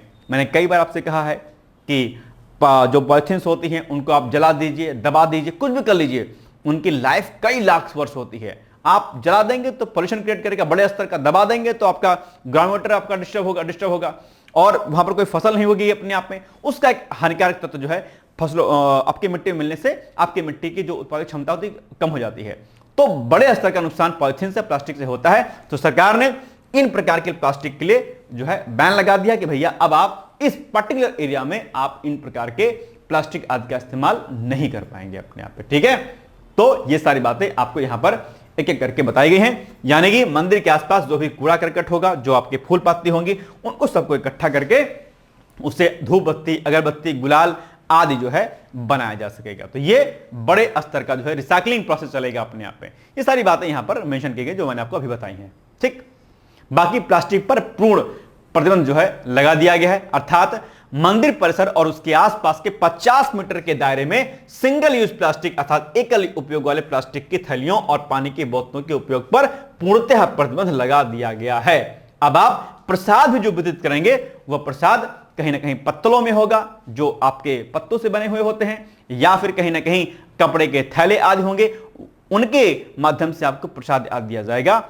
और मिट्टी के कुल्हड़ आदि का प्रयोग किया जाएगा। ठीक है, प्लास्टिक का इस्तेमाल नहीं किया जाएगा। निश्चित तौर पर सरकार की यह पहल अच्छी है। ठीक, अब बाकी भी जो स्थान हैं आपके, बनारस हो गए, आपका हरिद्वार हो गया, आपका उज्जैन हो गया, जो भी बड़े धार्मिक पर्यटन स्थल हैं, वहां पर भी इस प्रकार की पहल की शुरुआत की जानी चाहिए अपने आप, है ना। श्रद्धा, अध्यात्म अपनी जगह पर है और पर्यावरण भी अपनी जगह पर है। दोनों की महत्ता को हमें स्वीकार करना चाहिए, और हमारे सनातन संस्कृति में इस पर बहुत विशेष जोर दिया गया ना।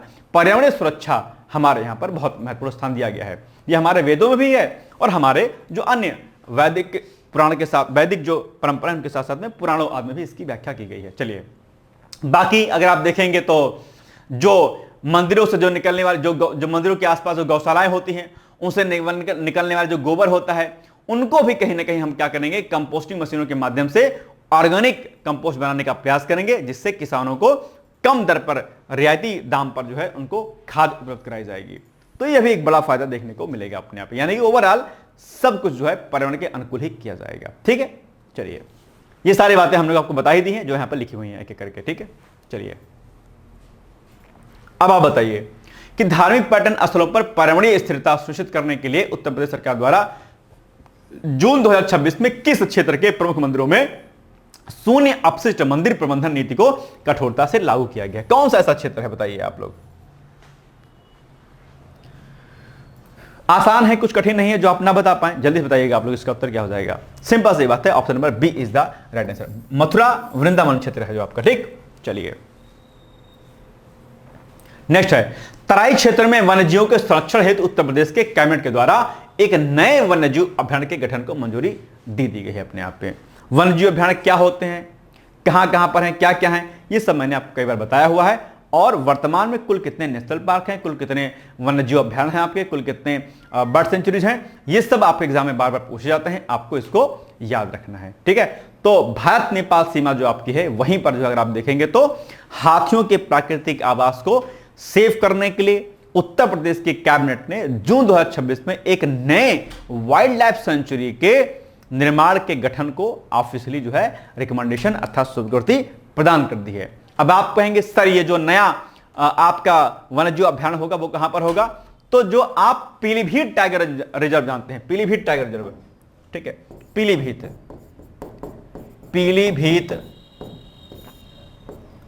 पीलीभीत टाइगर रिजर्व आपका, और जो आप दुधवा नेशनल पार्क आप सुनते होंगे, दुधवा, ठीक है, दुधवा नेशनल पार्क, इसके इन दोनों के मध्य में ही जो है एक नए वन्यजीव अभयारण्य का जो गठन किया जाएगा। अभी हाल ही में यूपी कैबिनेट ने इसकी मंजूरी प्रदान कर दी है। इससे क्या होगा, इससे तराई क्षेत्र का जो बंगाल टाइगर है, दलदली हिरण जो पाया जाता है, बारहसिंघा है, भारतीय गैंडा हो गया, दुर्लभ बंगाल फ्लोरिकन हो गया, एक प्रकार का जो पक्षी होता है, इन सभी का ये प्राकृतिक घर है जो, तो इसको बचाने का हम प्रयास कर पाएंगे अपने आप में, और जो लुप्तप्राय प्रजातियां जो होती हैं उनको एक कानूनी संरक्षण जो है इस वन्यजीव अभयारण्य के माध्यम से आपको देखने को मिलेगा अपने आप पे। और इसके अलावा जो अवैध गतिविधियां होती हैं अलग अलग प्रकार की इन वन्यजीव अभयारण्यों में, उन अवैध गतिविधियों को भी जो है रोकने में सहायता मिलेगी। और खास बात है कि इससे हम जो है एक इको पर्यटन को भी हम इसको बढ़ावा दे पाएंगे, अर्थात इको पर्यटन की जो संभावनाएं हैं, संभावना जो इको टूरिज्म है उसको भी बढ़ावा मिलेगा। और इससे निश्चित तौर पर जो वहां पर रहने वाली जो थारू जनजातियां होती हैं, जो गुर्जर समुदाय होता है, उनको एक बड़ा फायदा देखने को मिलेगा। आपके एग्जाम में प्रश्न आता है कि थारू जनजातियां विशेषकर कहां पाई जाती हैं, तो आप जानते हो कि लखीमपुर खीरी का जो एरिया है वहां पर थारू जनजातियां पाई जाती हैं। तो जब इको टूरिज्म को फायदा होगा इस वन्यजीव अभयारण्य के बनाने से, तो क्या होगा, निश्चित तौर पर यहां पर जो रहने वाली जो जनजातियां होती हैं उनको एक बड़े स्तर का फायदा देखने को मिलेगा। और वह आत्मनिर्भर होकर के देश के विकास में अपना अहम योगदान दे सकेंगे। ठीक है ना। चलिए, तो ये सारी बातें यहां पर एक एक करके आपको मैंने यहां पर आपके स्लाइड में मेंशन की गई हैं, ये मैंने आपको बता दी है, आप इसको पढ़ लीजिएगा। ठीक है, क्या क्या कौन कौन से पशु पक्षी इसमें संरक्षित होंगे, ये सारी बातें यहां पर एक एक करके आपको लिखी गई हैं। ठीक है, चलिए अब आप बताइए, भारत नेपाल सीमा से सटे तराई प्रदेश की जैव विविधता को बचाने और बाघों के निर्बाध वन्यजीव गलियारा स्थापित करने के उद्देश्य से उत्तर प्रदेश कैबिनेट ने जून 2026 में किन 2 संरक्षित क्षेत्रों के मध्य एक नए वन्यजीव अभ्यारण्य के गठन को स्वीकृति दी है? बताइए कौन सा क्षेत्र है वो? कमेंट करके फटाफट मुझे इसका आंसर दीजिएगा। It's very very easy for your examination. बताइए फटाफट, आसान है भाई साहब, है ना, ऐसा कुछ नहीं कि जो बहुत कठिन है आपके लिए। सिंपल सी बात है, इसका उत्तर क्या हो जाएगा आपका, जो ये आप पीलीभीत टाइगर जब देख रहे होंगे, पीलीभीत टाइगर और दुधवा राष्ट्रीय उद्यान जो है, इन दोनों के मध्य में ही एक नए वन्यजीव अभ्यारण्य के गठन को मंजूरी सरकार ने दी है अभी हाल ही में। ठीक, नेक्स्ट है, प्रतियोगी परीक्षाओं में पारदर्शिता हेतु सार्वजनिक परीक्षा अध्यादेश 2026 को मंजूरी। ये न्यूज आपके उत्तर प्रदेश की है। आप जानते होंगे पेपर लीक का मामला बड़े स्तर का होता है, और इस संदर्भ में अभी हाल ही में आपके जो है दिल्ली में एक बड़ा प्रदर्शन जो है किया गया था, और उसके बाद सरकार ने फास्ट ट्रैक कोर्ट बनाने और उसके आधार पर एक सख्त कानून को लोकसभा में पारित कराने का, अर्थात संसद में पारित कराने का जो प्रस्ताव रखा हुआ है। लेकिन उसके पहले उत्तर प्रदेश सरकार ने प्रतियोगी परीक्षाओं की तैयारी कर रहे जो विद्यार्थी हैं उनको राहत देते हुए सरकार ने पहले ही एक प्रकार के नए कानून को बनाए जाने की मंजूरी प्रदान कर दी थी। ठीक है, तो उत्तर प्रदेश के मंत्रिमंडल ने जून 2026 में बड़े कठोर प्रावधानों के माध्यम से ही क्या किया है, public examination prevention of unfair means ordinance, ठीक है, एक बिल जो है पारित कर दिया। इसको क्या बोलते हैं हिंदी में, सार्वजनिक परीक्षा अनुचित साधन निवारण अध्यादेश। इसको जो है ऑफिशियली रिकमेंडेशन इसमें दे दिया सरकार ने। ठीक है, इसमें आप देखेंगे तो कठोरतम सजा का प्रावधान किया गया है, अर्थात इस अध्यादेश के तहत अगर आप देखेंगे तो पेपर लीक कराने, फर्जी प्रश्न पत्र बेचने या संगठित नकल कराने के अपराध को गैर जमानती यानी कि नॉन अवेलेबल वारंट इसमें जारी होगा और संज्ञेय अपराध की श्रेणी में रखा गया है। इसमें दोषियों को आजीवन कारावास अर्थात उम्र कैद और साथ साथ में अगर आप देखेंगे तो 1 करोड़ रुपए तक के जब्ती का भी या 1 करोड़ रुपए तक का आर्थिक जो नुकसान होता है सरकार को वो भी आपको देना होगा। तो ये बड़ी बात है। और इसमें एक खास बात यह भी है कि इसमें इस कानून का सबसे इंपॉर्टेंट जो पॉइंट वो यह हो जाता है कि कोई व्यक्ति या संस्था कोई भी हो, ठीक है, अगर पेपर लीक मामले में संलिप्त पाई जाती है तो राज्य सरकार उनकी संपत्ति को क्या करेगी, कुर्क कर देगी और परीक्षा रद्द होने से जो भारी नुकसान जो सरकार को होता है उसकी भरपाई के लिए भी जो है उनकी प्रॉपर्टी को सीज कर दिया जाएगा, बुलडोजर चला दिया जाएगा अपने आप पे। तो ये सारी बातें यहां पर इसमें रखी गई हैं। और इसके अलावा जो कोई भी विद्यार्थी अगर किसी और विद्यार्थी की जगह पर अगर परीक्षा देता है तो उसे जो है डिबार कर दिया जाएगा, अर्थात आने वाली परीक्षाओं के लिए उसको प्रतिबंधित कर दिया जाएगा। तो ऐसे कई सारे जो है प्रयास सरकार के द्वारा, उत्तर प्रदेश सरकार के द्वारा किया जा चुका है इस क्षेत्र में। ठीक है, चलिए ये सारी बातें यहां पर लिखी हुई हैं अपने आप पे, चाहे कोई भी होगा, प्रिंटिंग प्रेस होगा, कोई भी होगा, सबकी संपत्तियां इसमें जब्त कर दी जाएंगे। ठीक है, ये सारी बातें क्या करके इसमें लिखी हुई हैं, आप इसको पढ़ सकते हैं। इससे निश्चित तौर पर विद्यार्थियों को एक बड़े स्तर का फायदा देखने को मिलेगा। चलिए क्वेश्चन है, प्रतियोगी परीक्षाओं में पेपर लीक और सॉल्वर गैंग जैसी विसंगतियों को जड़ से खत्म करने के लिए उत्तर प्रदेश मंत्रिमंडल द्वारा जून 26 में पारित नए अध्यादेश के तहत दोषियों के लिए अधिकतम कितने जुर्माने और सजा का कठोर प्रावधान किया गया है? बताइए, फटाफट से आंसर दीजिएगा आप लोग तुरंत, बिना किसी देरी के। इसका उत्तर क्या हो जाएगा आपका? इसका उत्तर हो जाएगा डी, आजीवन कारावास और 1 करोड़ रुपए तक का जुर्माना। ठीक, चलिए नेक्स्ट है, शहरी विकास को गति देने के लिए राज्य सरकार द्वारा मुख्यमंत्री राज्य नगरीय विकास योजना का शुभारंभ भी हाल ही में किया गया है।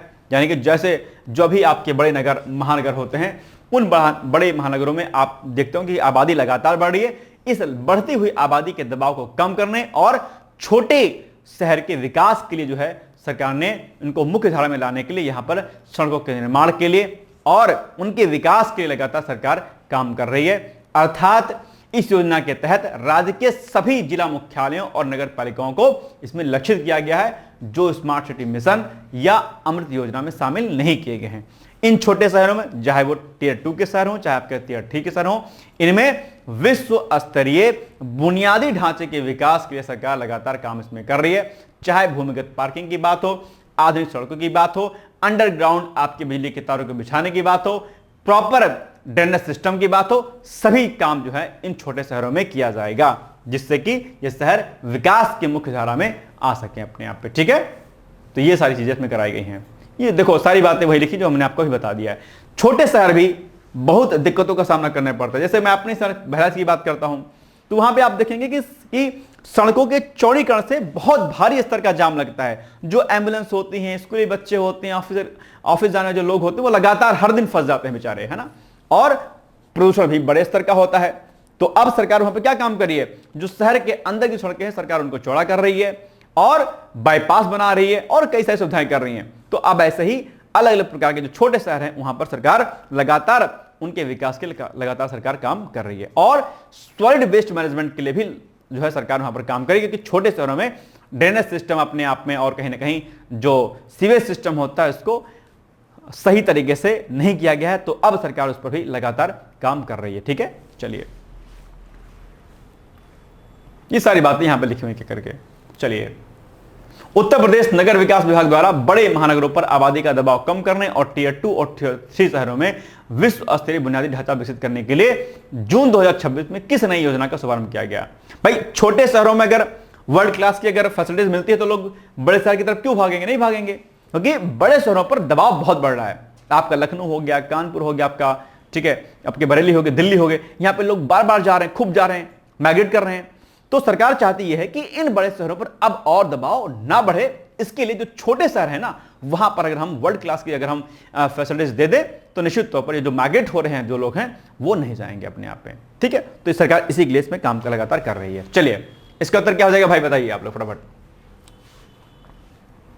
तुरंत इसका उत्तर दीजिए फास्ट। 30 प्रश्न है, 11 में पहुंचे अभी हम, जल्दी करिए फटाफट फटाफट। ए हो जाएगा इसका उत्तर, क्या ए, यानी कि मुख्यमंत्री समग्र नगर विकास योजना। ठीक है, चलिए नेक्स्ट है, मुरादाबाद में ई कचरे के सुरक्षित निपटान के लिए प्रदेश के सबसे बड़े ई वेस्ट रिसाइकलिंग हब की स्थापना भी हाल ही में सरकार के द्वारा की गई है। ठीक है, यानी कि आप जानते होंगे आजकल इलेक्ट्रॉनिक्स जो गैजेट्स हैं वो लगातार बढ़ रहे हैं और इनसे बड़े स्तर का कहीं ना कहीं जो है एक गार्बेज या कचरा जो उत्पन्न हो रहा है।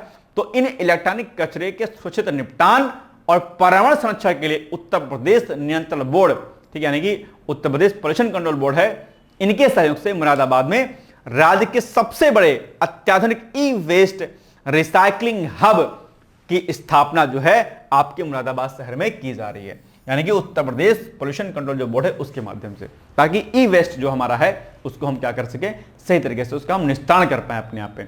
मुरादाबाद आप जानते हो कि पीतल की नगरी भी कहा जाता है। और अगर आप देखेंगे यहां पर तो धातुओं के प्रसंस्करण का केंद्र रहा है अपने आप पे, और यहां के कारीगरों के पास धातुओं को पिघलाने का पारंपरिक कौशल है और इस कौशल को वैज्ञानिक और सुरक्षित तरीके से ई कचरे के निस्तारण में उपयोग करने के लिए इस शहर का चयन किया गया है अपने आप पे।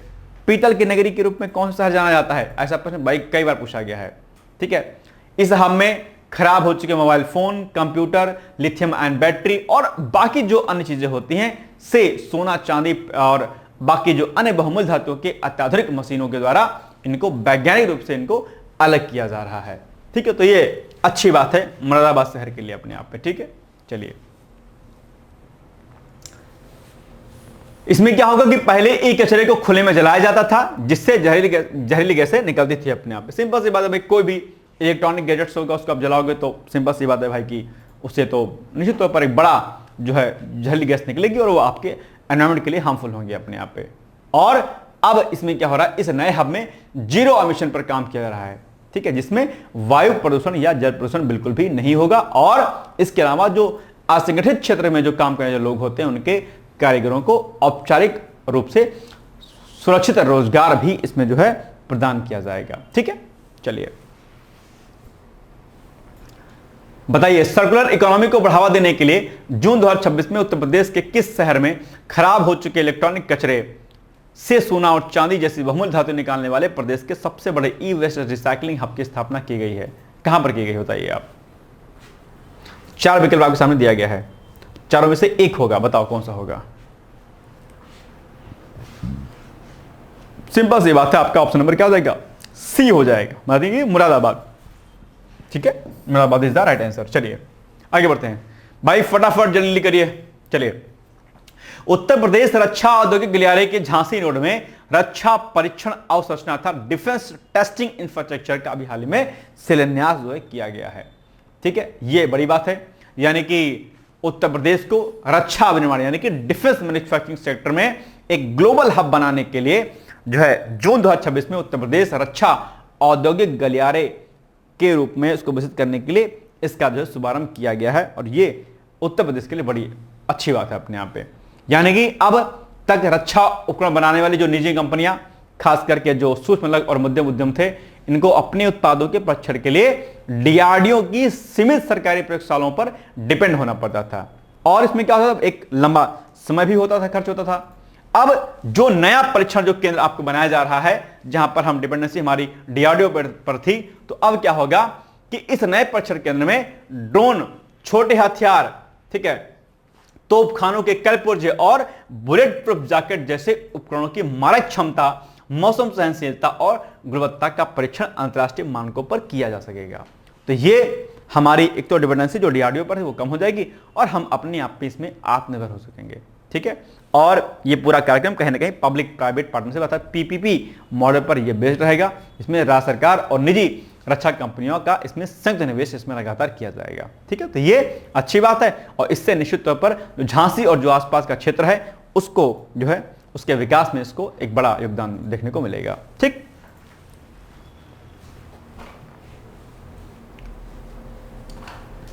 रक्षा उत्पादन के क्षेत्र में सूक्ष्म लघु और मध्यम उद्यमों को सुविधा प्रदान करने के लिए उत्तर प्रदेश रक्षा औद्योगिक गलियारे के किस नोड में जून 2026 में अत्याधुनिक डिफेंस टेस्टिंग इंफ्रास्ट्रक्चर का शिलान्यास किया गया है? Aligarh node, Lucknow node, Kanpur node, Jhansi node, क्या हो जाएगा बताइए भाई।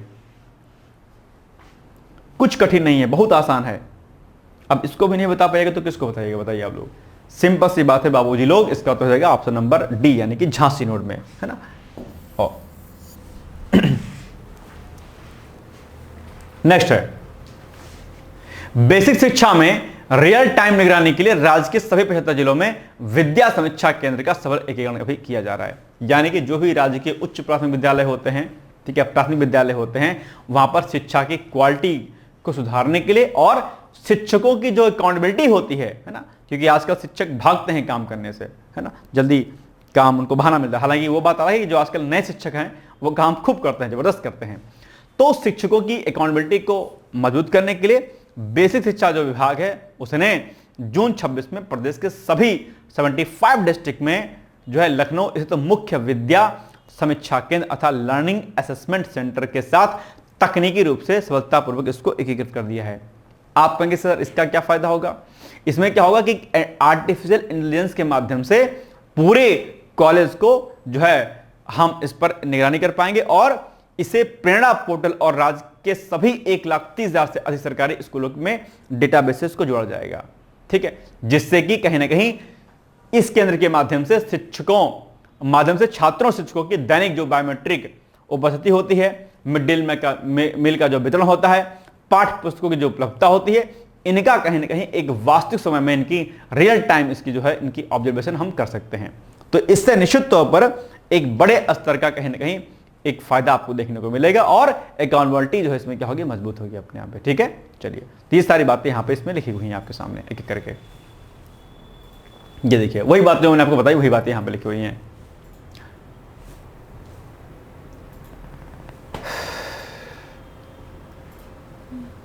ठीक है, अच्छा एक खास बात इसमें देखो क्या लिखा हुआ है, ये पॉइंट में पढ़ देता हूं थोड़ा सा कि लर्निंग आउटकम, ठीक है, का मूल्यांकन अर्थात यह प्रणाली निपुण Bharat for proficiency in reading with understanding and numeracy, इनके लक्ष्य के तहत अगर आप देखेंगे, ठीक है, तो बाय द वे कोई लड़का अगर पढ़ाई में पिछड़ गया है या कोई अन्य कोई दिक्कत आ जाती है तो इसमें क्या होगा, ऑटोमेटिक जो है जो सिस्टम लगा होगा वो जो बीओ आपके होते हैं, जो खंड शिक्षा अधिकारी होते हैं, उनको एक अलर्ट भेज देगा कि भाई देखो इस स्कूल में ये समस्या आ रही है। तो जैसे बीओ को जानकारी मिलेगी, फटाफट बीओ साहब वहां जाएंगे और उस स्कूल की जो शिक्षा व्यवस्था होगी, जो दिक्कतें होंगी, उनको दूर करने का प्रयास करेंगे। तो आजकल अब एआई बेस्ड जो है सिस्टम स्कूलों में भी किया जा रहा है, ताकि शिक्षार्थियों की जो संख्या है वह उसमें कमी ना होने पाए और शिक्षकों की जवाबदेही तय हो पाए अपने आप, है ना। तो ये जो है बड़े अच्छे तरीके से इसको किया जा रहा है। इससे निश्चित तौर पर अकाउंटेबिलिटी और जो है कहीं ना कहीं गवर्नेंस, गुड गवर्नेंस का जो कॉन्सेप्ट है वो अपने आप में मजबूत होगा। ठीक है, आजकल फर्जी अटेंडेंस पता नहीं क्या क्या लगता रहता है, तो उस पर हम आराम से निगरानी कर पाएंगे। चलिए बताइए इसका उत्तर क्या हो जाएगा। बेसिक शिक्षा विभाग ने जून 2026 में छात्रों के लर्निंग आउटकम और शिक्षकों की उपस्थिति की रियल टाइम मॉनिटरिंग के लिए राज्य के सभी 75 जिलों को किस एआई आधारित से सफलतापूर्वक एकीकृत कर दिया है, बताइए। बी यानी कि Vidya Samiksha Kendra, B is the right answer. ठीक है, चलिए नेक्स्ट है, उत्तर प्रदेश पुलिस द्वारा राज्य के सभी टोल प्लाजा पर फेशियल रिकॉग्निशन तकनीक से लैस ऑपरेशन त्रिनेत्र 2.0 का शुभारंभ कर दिया गया है। यानी कि जब भी आप टोल प्लाजा से गुजरते होंगे तो क्या होगा, ऐसे high resolution based AI based कैमरे लगे होंगे जो आपके फेस को जो है आपकी पिक लेते हुए आपको बता देंगे कि भाई साहब आप कौन हो, किसी गाड़ी है, नंबर प्लेट को देख लेंगे, आपके नंबर प्लेट के माध्यम से आपको आपके बारे में जान लेंगे। यानी कि एक तरीके से एक बड़ा, जैसे आप मूवी देखते होंगे जो है हॉलीवुड मूवी, वहां पे आप देखते होंगे ना कि एक ऑटोमेटिक एक कैमरा ऐसा होता है कि जैसा फेस पर आपके पड़ेगा, पूरा नाम पता, कहां रहते हो, क्या करते हो, सब कुछ आपका ऑटोमेटिक आ जाता है। ठीक उसी प्रकार से आजकल टोल प्लाजा पर इस प्रकार के कैमरे लगाए जाएंगे जो आपके फेस को रीड करते हुए आपकी पूरी कुंडली को आपके सामने निकाल देंगे। तो इससे क्या होगा, आजकल अक्सर देखते होंगे जो चोरी डकैती होती है, जो आजकल अन्य प्रकार की जो गतिविधियां होती हैं गैर कानूनी, उनसे जो है कहीं ना कहीं बचाव हो पाएगा अपने आप पे। इसको ऑपरेशन त्रिनेत्र का नाम दिया गया है 2.0 के नाम से। ठीक है, और ये सभी टोल प्लाजा पर इसको लगातार जो है लगाया जाएगा। और ऑटोमेटिक जो नंबर प्लेट आपकी होती है उसको, उसकी पहचान ऑटोमेटिक सब कुछ हो जाएगी, इसमें कुछ करना नहीं पड़ेगा, सब कुछ कैमरा करेगा अपने आप में। तो ये जो क्रिमिनल जो होते हैं, जो बच जाते हैं अपने आप पे, कहीं ना कहीं वो जो क्या होते हैं इससे बच नहीं पाएंगे। और इसकी पूरी इसका पूरा जो है जानकारी जो है यूपी पुलिस के जो मुख्यालय है, जो डायल 112 है, उनके सर्वर से इसको जोड़ दिया गया है, ताकि सीधा कंट्रोल रूम में सारी जानकारी आपकी चली जाएगी। कौन सा अपराधी कहां पर है, कहां भाग रहा है, कहां जा रहा है, ये सब जो है डेटा आपके सामने आपको मिल जाएगा। ठीक है, ये बातें वहां पर सब लिखी हुई हैं करके आपको देखिए, वही बातें ना जो मैंने आपको लिखी हुई हैं। मतलब एक अलर्ट जो है चला जाएगा, भाई ये वाला आदमी जो है यहां से भाग रहा है। ठीक है, चलिए, इससे महिला सुरक्षा और अपराध पर निश्चित तौर पर नियंत्रण होगा। जो महिला अपराध होता है, डकैती होती है, अपहरण होता है, इन पर जो है कहीं ना कहीं अंकुश लगाने का कार्य इससे सुनिश्चित हो पाएगा। चलिए, क्वेश्चन है, आंतरिक सुरक्षा को अवैध बनाने के लिए उत्तर प्रदेश पुलिस द्वारा जून 2026 में शुरू किए गए ऑपरेशन त्रिनेत्र 2.0 का मुख्य उद्देश्य क्या है। ठीक है, अब आप 4 विकल्प बताए गए आपके सामने, आपको बताना कि इसका उत्तर एग्जैक्टली क्या हो जाएगा।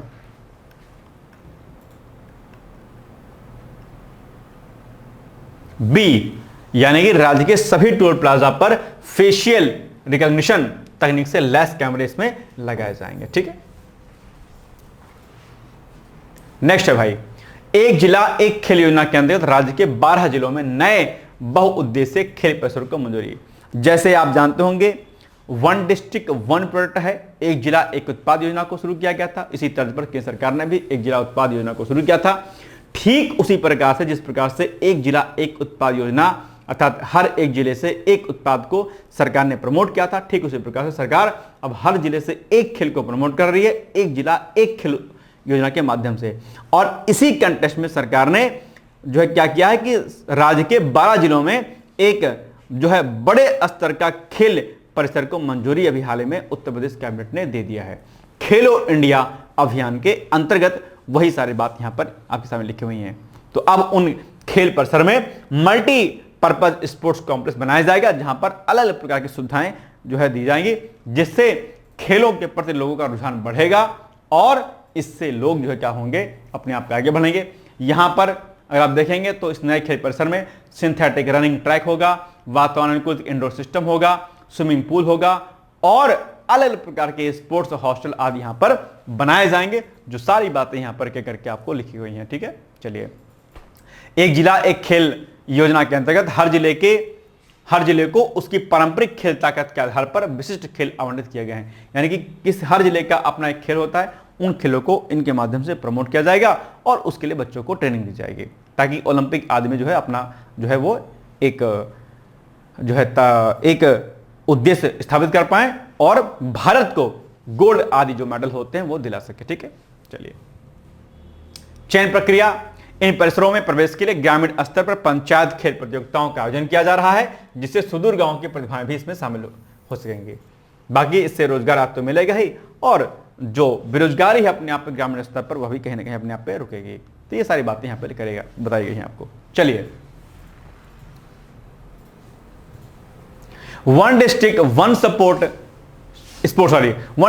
स्पोर्ट या एक जिला एक खेल योजना के अंतर्गत जमीनी खेल प्रतिभाओं को विश्व स्तरीय मंच प्रदान करने के लिए जून 2026 में राज्य के कितने जिलों में अत्याधुनिक मल्टीपर्पज स्पोर्ट्स कॉम्प्लेक्स परिसरों के निर्माण को ऑफिशियली मंजूरी प्रदान की गई? कुल कितने जिले में इसको शुरू किया गया, यही आपसे पूछ रहा है, बताइए फटाफट। बहुत आसान है भाई साहब, है ना, एकदम इजी है। 12 जिलों में इसको शुरू किया गया, यानी कि option number C is the right answer. ठीक, चलिए आगे बढ़ते हैं हम लोग। नेक्स्ट है, ललितपुर में स्थापित होने वाले बृहद फार्मा पार्क का शिलान्यास और भूमि आवंटन प्रक्रिया अभी जो है हाल ही में शुरू कर दी गई है। ठीक है, यह दवा निर्माण केंद्र होगा अपने आप पे, और यह ललितपुर में जो है स्थापित होने वाला है, बड़ी बात है अपने आप पे। ठीक है, भारत की एक्टिव फार्मास्यूटिकल इंग्रेडिएंट्स के लिए अन्य देशों पर निर्भरता होती है हमारी, उसको कम करने के लिए ही दरअसल उत्तर प्रदेश औद्योगिक विकास प्राधिकरण अर्थात यूपीसीडा ने जून 26 में बुंदेलखंड क्षेत्र का जो आपका ललितपुर है, वहीं पर राज्य के पहले बृहद बल्क ड्रग पार्क अर्थात फार्मा पार्क का शिलान्यास और भूमि आवंटन जो है अभी हाल ही में पूरा कर लिया है। ठीक है, तो आपके एग्जाम में प्रश्न पूछ लेगा सीधे कि भाई बताइए उत्तर प्रदेश में बृहद फार्मा पार्क की स्थापना कहां की जा रही है? आप कहेंगे सर बुंदेलखंड क्षेत्र के अंतर्गत ललितपुर में जो है इसकी स्थापना की जा रही है। ठीक है, आसान है। आप जानते हो कि हमारी निर्भरता आजकल कई देशों पर रहती है, तो वो निर्भरता हमारी क्या हो जाएगी? कम हो जाएगी। अर्थात दुनिया भर में भारत जो है जेनरिक दवाओं के सबसे बड़े निर्यातक के रूप में जाना जाता है, लेकिन इन दवाओं को बनाने के लिए जो कच्चा माल होता है ना, वो हम आयात करते हैं। जेनरिक दवाओं को बनाने में हम अग्रणी देश हैं, निर्यातक हैं बहुत बड़े, लेकिन इन दवाओं को बनाने के लिए जो कच्चा माल होता है उसके लिए हम किसी पर और डिपेंड रहते हैं। तो ललितपुर का जो फार्मा पार्क बनेगा, इसमें ही इस कच्चे माल का उत्पादन भी किया जाएगा, जो स्वास्थ्य सुरक्षा की दृष्टि से एक बड़ा कदम माना जा रहा है। समझ गए मेरी बात आप? तो ये एक बड़ा फायदा देखने को आपको मिलेगा इसमें। ठीक है, बाकी इसमें जो कंपनियां जो है इन्वेस्ट करेंगी, इन कंपनियों को अलग अलग प्रकार की छूट आदि मिलेगी, वो सब बातें मैं अलग अलग चीजों में आपको बताता ही रहता हूं। ठीक, मतलब सरकार अल्टीमेटली कोई भी कंपनी अगर उत्तर प्रदेश में अपना इन्वेस्टमेंट करती है तो उत्तर प्रदेश सरकार उनको बड़ी छूट देती है, बिजली में, स्टाम्प ड्यूटी में, और नहीं कहां पर छूट उनको दी जाती है। चलिए वही बातें यहां पे लिखी हुई हैं आपके सामने, रियायतें क्या क्या मिलेंगी। बाकी पर्यावरण अनुकूलन होगा, दवा निर्माण में निकलने वाले रसायनों के सुरक्षित निपटान के लिए इस पार्क को शून्य तरल निर्वहन अर्थात जीरो लिक्विड डिस्चार्ज तकनीक पर विकसित किया जा रहा है। ठीक है, इस परियोजना बुंदेलखंड के आर्थिक परिदृश्य को पूरी तरीके से बदल देगी और हजारों स्थानीय युवाओं के लिए प्रत्यक्ष और अप्रत्यक्ष रोजगार का सृजन भी करेगी अपने आप पे। ठीक है, चलिए बताइए आप लोग, भारत की सक्रिय दवा सामग्री के आयात पर निर्भरता को कम करने और बुंदेलखंड के औद्योगिक विकास के लिए उत्तर प्रदेश के किस जिले में राज्य के पहले बृहद बल्क टार्क पार्क का शिलान्यास किया गया है? बताइए, तुरंत अभी मैंने आपको बताया था, बताइए इसका उत्तर क्या हो जाएगा? सिंपल सी बात है, बी होगा, क्योंकि ललितपुर, बुंदेलखंड के ललितपुर में ही इस फार्मा पार्क की स्थापना की जा रही है। ठीक है, चलिए अगर आप बी फार्मा वगैरह होंगे, फार्मा वगैरह होंगे, बीएससी बायोटेक्नोलॉजी होंगे, माइक्रोबायोलॉजी वाले होंगे, तो आप इन फार्मा कंपनियों में अप्लाई कर सकते हैं जॉब के लिए। ठीक है, चलिए, या केमिस्ट्री से होंगे आप। चलिए अब नेक्स्ट टॉपिक है आपके सामने, पूर्वांचल के किसानों के लिए वाराणसी में एक नए कृषि निर्यात हब अर्थात एग्री एक्सपोर्ट हब का उद्घाटन अभी हाल ही में उत्तर प्रदेश सरकार के द्वारा किया गया है। अर्थात पूर्वांचल के किसानों की उपज को अंतर्राष्ट्रीय बाजार तक सीधे पहुंचाने के लिए और जो बीच के जो बिचौलिए होते हैं जो कि फायदा उठा लेते हैं उनसे बचने के लिए, इनको समाप्त करने के लिए कृषि और प्रसंस्कृत खाद्य उत्पाद निर्यात विकास प्राधिकरण एपीडा के सहयोग से जून में वाराणसी में एक अत्याधुनिक हाई लेवल का कृषि निर्यात हब का उद्घाटन अभी हाल में किया गया है। ठीक है, और इस हब में अंतर्राष्ट्रीय मानक के अनुसार पैकेजिंग हाउस, अपने आप पे कोल्ड चेन और कई अन्य प्रकार की जो प्रयोगशालाएं इस केंद्र में स्थापित की जाएंगी। ठीक है, यहां पर खास तौर पर आप देखेंगे तो गाजीपुर की हरी मिर्च, वाराणसी का लंगड़ा आम बहुत फेमस है जो अपने आप में, जौनपुर की मूली, चंदौली के कच्चे चावल और कच्चे चावलों को खाड़ी देशों जैसे कि आपका यूएई हो गया, ओमान हो गया और यूरोपीय संघ जो यूनाइटेड नेशन के बाजारों में निर्यात किया जाएगा। तो ये एक बड़ी उपलब्धि होगी और निश्चित तौर पर किसानों को इसका बड़ा फायदा होगा, क्योंकि एक तो बिचौलिए जो है कम हो जाएंगे, नहीं रहेंगे, खत्म हो जाएंगे और एक बड़ा वैश्विक मार्केट जो है इन किसानों को मिलेगा अपने आप पे। ठीक है, तो वही बातें यहां पे एक एक करके लिखी गई हैं। ठीक है, सारी बातें।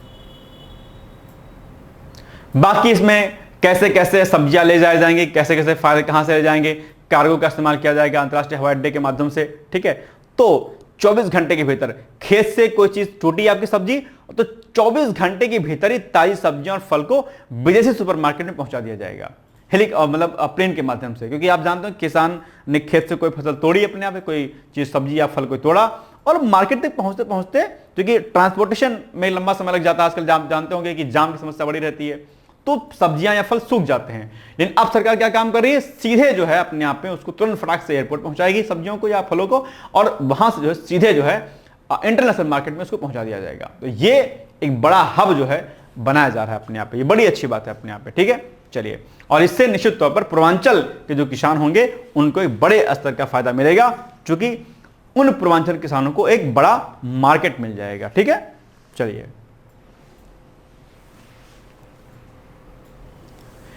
बताइए प्रश्न आप लोग। पूर्वांचल के किसानों की उपज को बिचौलियों के बिना सीधे अंतरराष्ट्रीय बाजार तक पहुंचाने के लिए एपीडा के सहयोग से जून 2026 में एक अत्याधुनिक एग्री एक्सपोर्ट हब का उद्घाटन कहां किया गया है, बताइए। कोई कठिन अगर बात होगी तो मुझे बताइएगा आप लोग, है ना, लेकिन कठिन है नहीं, वैसे है आसान ही, सिंपल सी बात है, सी हो जाएगा इसका उत्तर। वाराणसी में तो बनाया जा रहा है। ठीक है, चलिए,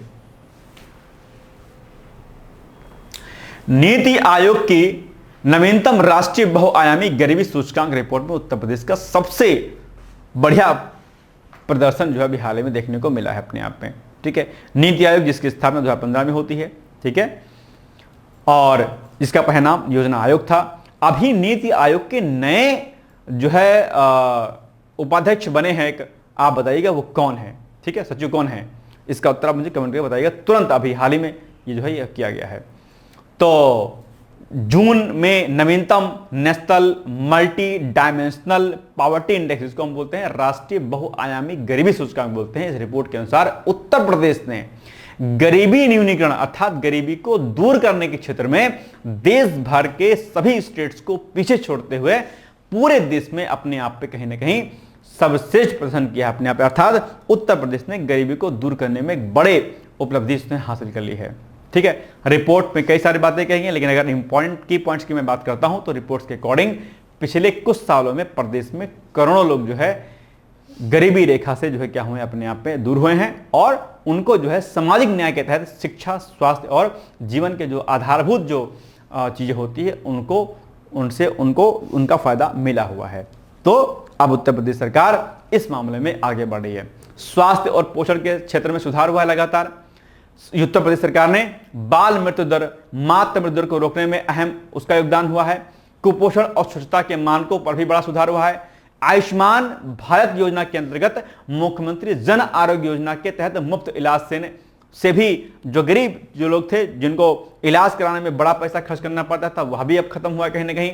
ठीक है, और जीवन स्तर में उनकी वृद्धि हुई है, अर्थात ग्रामीण क्षेत्रों में जल जीवन जो मिशन होता है उसके माध्यम से कहीं ना कहीं जो है नल के माध्यम से जल देने से जो अलग प्रकार की जो बीमारियां हैजा आदि होती थी वह भी हुई हैं। उज्ज्वला योजना के अंतर्गत मुफ्त गैस कनेक्शन भी दिए गए हैं।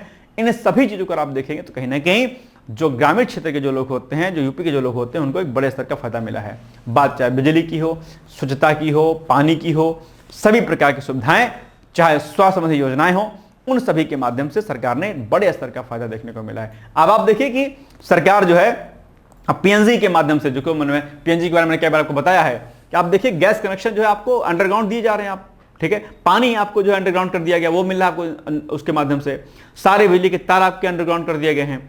तो ये सुविधाएं आपको कहीं ना कहीं देखने को मिलती हैं, ठीक है।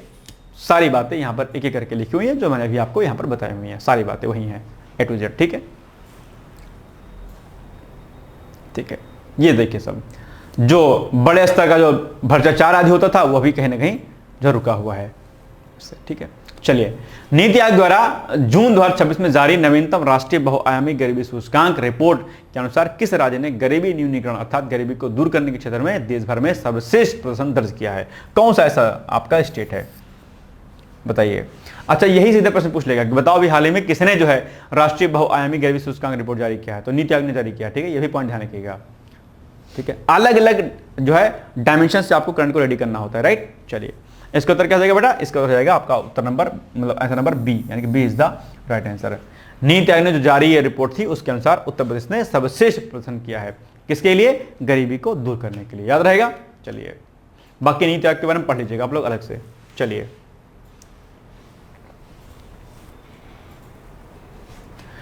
वाराणसी और प्रयागराज में चिकित्सा आपातकाल के लिए वाटर एम्बुलेंस सेवा का विस्तार भी हाल ही में किया गया है। यानी कि आगामी जो आपका मानसून होगा उसमें नदियों के जलस्तर में वृद्धि हो जाती है, आप जानते होंगे। जैसे अब चूंकि जून का करंट अफेयर्स है, तो मतलब कि अभी जो जुलाई अगस्त आपका चल रहा है, इसमें बड़े स्तर के बाढ़ देखने को मिलता है आपको प्रयागराज क्षेत्र में। आपको अगर आप देखेंगे तो इसमें जलस्तर में वृद्धि और बाढ़ की स्थिति को देखते हुए उत्तर प्रदेश स्वास्थ्य विभाग ने जून 2026 में वाराणसी और आपका जो पहाड़ उधर जो अन्य एरिया आपका है प्रयागराज वाला, उसमें जो है कहीं ना कहीं यमुना नदी के घाटों और तटीय क्षेत्रों में वाटर एम्बुलेंस सेवा का जो है एक वृहद विस्तार अभी किया है। अर्थात ये जल एम्बुलेंस सामान्य नावों से बिल्कुल भिन्न होती हैं। इन्हें तैरते हुए गहन चिकित्सा इकाई के रूप में डिजाइन किया गया है। इनमें oxygen cylinder, ventilator, ECG machine, ठीक है, डिफाइब्रिलेटर और जीवन रक्षक दवाएं हर समय क्या रहती हैं? उपलब्ध रहती हैं। मतलब ये जैसे सामान्य एम्बुलेंस क्या होती है, सड़कों पर दौड़ती हैं, लेकिन ये जो वाटर जो एम्बुलेंस होंगी वो आपके नदियों में या जो बाढ़ क्षेत्र होता है वहां रहेंगी, या किसी को कोई अगर दिक्कत होती है फटाफट जो पहुंच करके, और जो या बाढ़ प्रभावित जो क्षेत्र होता है वहां पर ये तुरंत पहुंचेगी और ऐसे पेशेंट की जो है इलाज करेंगे अपने आप पे, ठीक है, या उनको जो है रेस्क्यू किया जाएगा। यहाँ पर जो आपके अलग अलग जिले में जो स्थापित जो आपके प्राथमिक स्वास्थ्य केंद्र होते हैं, या सीएससी होते हैं, पीएससी होते हैं, या डिस्ट्रिक्ट हॉस्पिटल आपके आदि होते हैं, वहां तक उन मरीजों को पहुंचाया जाएगा, ठीक है। क्योंकि आप जानते होंगे जब बाढ़ आती है तो अलग अलग प्रकार की बीमारियां हो जाती हैं, गर्भवती महिलाओं को दिक्कत होती है, साफ करने की समस्याएं बढ़ जाती हैं। तो ऐसे लोगों को, क्योंकि भाई पानी भरा रहेगा तो गाड़ियां कहां चल पाएंगी, लेकिन जब ये वाटर एम्बुलेंस वहां पर होंगी तो तुरंत जो है ये बाढ़ के पानी में दौड़ते हुए आपके पास आएंगे और आपको जो है इलाज मुहैया कराएंगे। इस एम्बुलेंस में अलग प्रकार की सुविधाएं देखने को मिलेंगी, जैसा कि अभी हमने आपको थोड़ी देर पहले बताया आपको, ठीक है। इसमें आपको ऑक्सीजन सिलेंडर से लेकर के सभी प्रकार के जीवन रक्षक दवाएं आपको देखने को इसमें मिलती हैं, ठीक है। चलिए, और इससे निश्चित तौर पर महाकुंभ 2027 जो है आपका, उसमें स्वास्थ्य सुरक्षा की तैयारियों में भी एक बड़ा मील का पत्थर, या इसे हम एक मॉडल के रूप में भी इसको हम मान सकते हैं, ठीक है। चलिए, अब आप बताइए इसका उत्तर क्या हो जाएगा। आगामी मानसून और बाढ़ की स्थिति के दौरान तटीय क्षेत्रों में त्वरित चिकित्सा आपातकाल सेवा उपलब्ध कराने के लिए उत्तर प्रदेश स्वास्थ्य विभाग ने जून 2026 में किन 2 शहरों में वाटर एम्बुलेंस सेवा का बृहद विस्तार किया है? कौन कौन सा 2 शहर बताइए।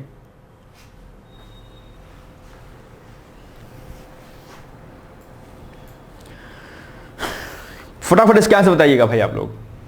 सिंपल सी बात है, आपका वाराणसी और प्रयागराज में, ठीक है। वाराणसी में भी चीजें होती हैं, आपके प्रयागराज में भी होती हैं। तो ये इन 2 शहरों में वाटर एम्बुलेंस का शुभारंभ अभी हाल ही में किया गया है। चलिए, गाजीपुर की विशिष्ट जूट वाल हैगिंग को भौगोलिक संकेतक जीआई प्राप्त हो गया है। जीआई जिसको हम लोग क्या कहते हैं? भौगोलिक संकेतक कहते हैं। और इससे एक प्रश्न आपके एग्जाम में जरूर आता है, हर साल आता है। अलग अलग लोकेशन पर बेस्ड जो आपके प्रोडक्ट होते हैं उनको जीआई टैग दिया जाता है, और उनसे जो जीआई टैग दिए जाते हैं उन पर बेस्ड प्रश्न आपके एग्जाम में देखने को मिलता है, ठीक है। या उस प्रोडक्ट के बारे में या किसको जीआई टैग दिया गया, ऐसा प्रश्न आपके एग्जाम में बन जाता है। ठीक है, तो अभी हाल ही में क्या हुआ है कि हस्तशिल्प जो क्षेत्र होता है उसमें जून 2026 में चेन्नई स्थित है, ठीक है,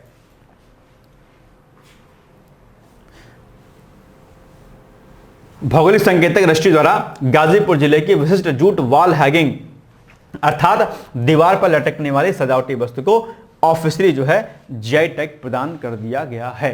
ठीक है, तो गाजीपुर के यह जूट वॉल हैगिंग अपने आप में अपनी बारीक बुनाई और पर्यावरण के अनुकूल निर्माण के लिए जो है फेमस होती है। इसमें क्या होता है 100% जो है जो नेचुरल जो आपके डाइज होती हैं अर्थात जो प्राकृतिक जूट होता है उसका इसमें इस्तेमाल किया जाता है और कारीगर इन पर देवी देवताओं की प्रकृति और लोक कथाओं के अत्यंत सूक्ष्म और आकर्षक चित्र जो है इस पर बनाते हैं। तो ये एक तो पर्यावरणीय अनुकूल होती है और कहीं ना कहीं हमारे कल्चर को प्रमोट करने वाली भी होती है अपने आप पे। ठीक है, तो इसको भी जीआई टैग दिया गया है। अब इससे क्या होगा, इसकी छाप जो है ग्लोबल लेवल पर कहीं ना कहीं और अधिक मजबूत हो जाएगी जीआई टैग देने से। यह उत्पाद पहले से ही गाजीपुर जिले का ओडीपीओपी उत्पाद था अर्थात वन डिस्ट्रिक्ट वन प्रोडक्ट के अंतर्गत आता था पहले ये, अब इसको जीआई टैग मिल गया है अपने आप पे। ठीक है, इससे जो है अपने आप में ग्लोबल लेवल पर इसका बड़ा फायदा मिलेगा और इस क्षेत्र से जुड़े हुए जो लोग होते हैं उनको रोजगार के और अधिक सृजन में फायदा मिलेगा। बाकी इससे जो है इसको ई कॉमर्स प्लेटफॉर्म से जोड़ा जाएगा ताकि सीधे जो है कहीं ना कहीं ई कॉमर्स जो कंपनियां हैं इन प्रोडक्ट को आपसे लेंगी और सीधे जो है इंटरनेशनल मार्केट में क्या करेंगे, प्रमोट करेंगे अपने आप में। ठीक है, चलिए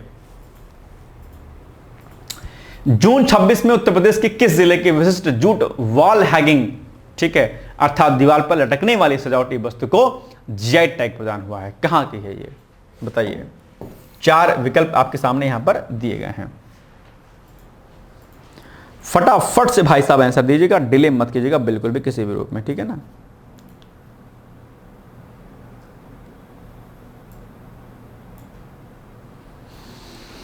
गाजीपुर हो जाएगा ना, यानी गाजीपुर कहां पर है, सी वाले ऑप्शन में, सी इज द राइट आंसर। ठीक, चलिए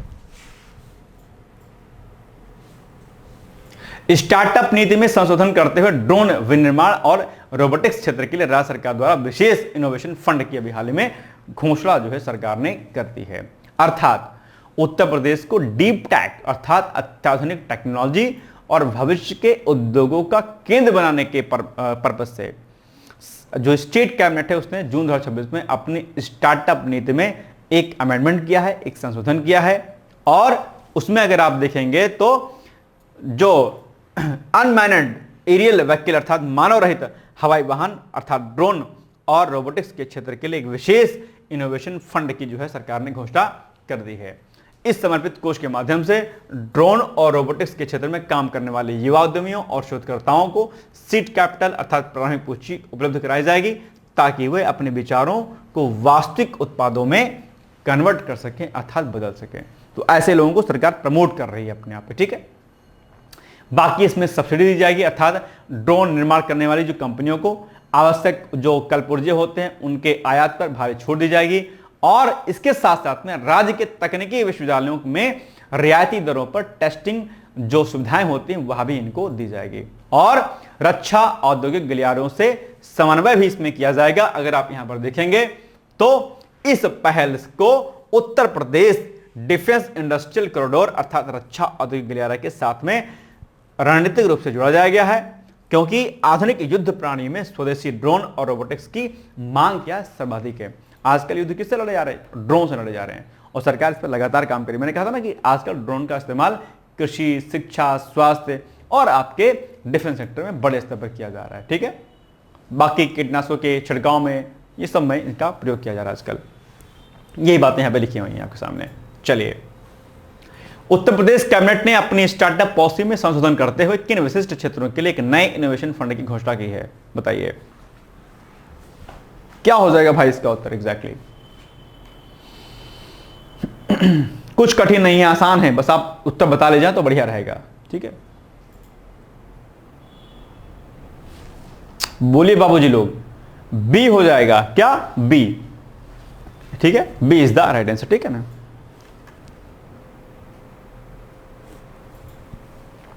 पंचायती राज विभाग द्वारा पंचायत उद्योग योजना का नया प्रारूप अभी हाल ही में लागू कर दिया गया है। आइए इसको देखते हैं कि क्या चीजें हैं ये।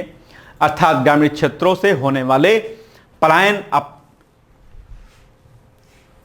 ठीक है, पलायन को रोकने और ग्राम पंचायतों को आर्थिक रूप से स्वावलंबी बनाने के लिए उत्तर प्रदेश के पंचायती राज विभाग ने जून 2026 में पंचायत उद्योग योजना के एक सर्वथा नए और आधुनिक प्रारूप को पूरे प्रदेश में क्या कर दिया है, लागू कर दिया गया है। अर्थात इसका लक्ष्य क्या है, इसका लक्ष्य यह है कि ग्राम पंचायतों को केवल कृषि और सरकारी अनुदान पर निर्भर न रह करके उनको माइक्रो एंटरप्राइजेस अर्थात सूक्ष्म उद्यम के रूप में विकसित करने का सरकार प्रयास कर रही है। और इसके तहत ग्राम पंचायती अपनी खाली जमीनों पर एलईडी जो लाइट्स आती होती है उनका निर्माण, इंटरलॉकिंग ईंटों का निर्माण और दोना पत्तल जो होता है उसके निर्माण और कृषि उत्पादों के प्रोसेसिंग अर्थात प्रसंस्करण पर छोटी इकाइयां स्थापित कर रही है।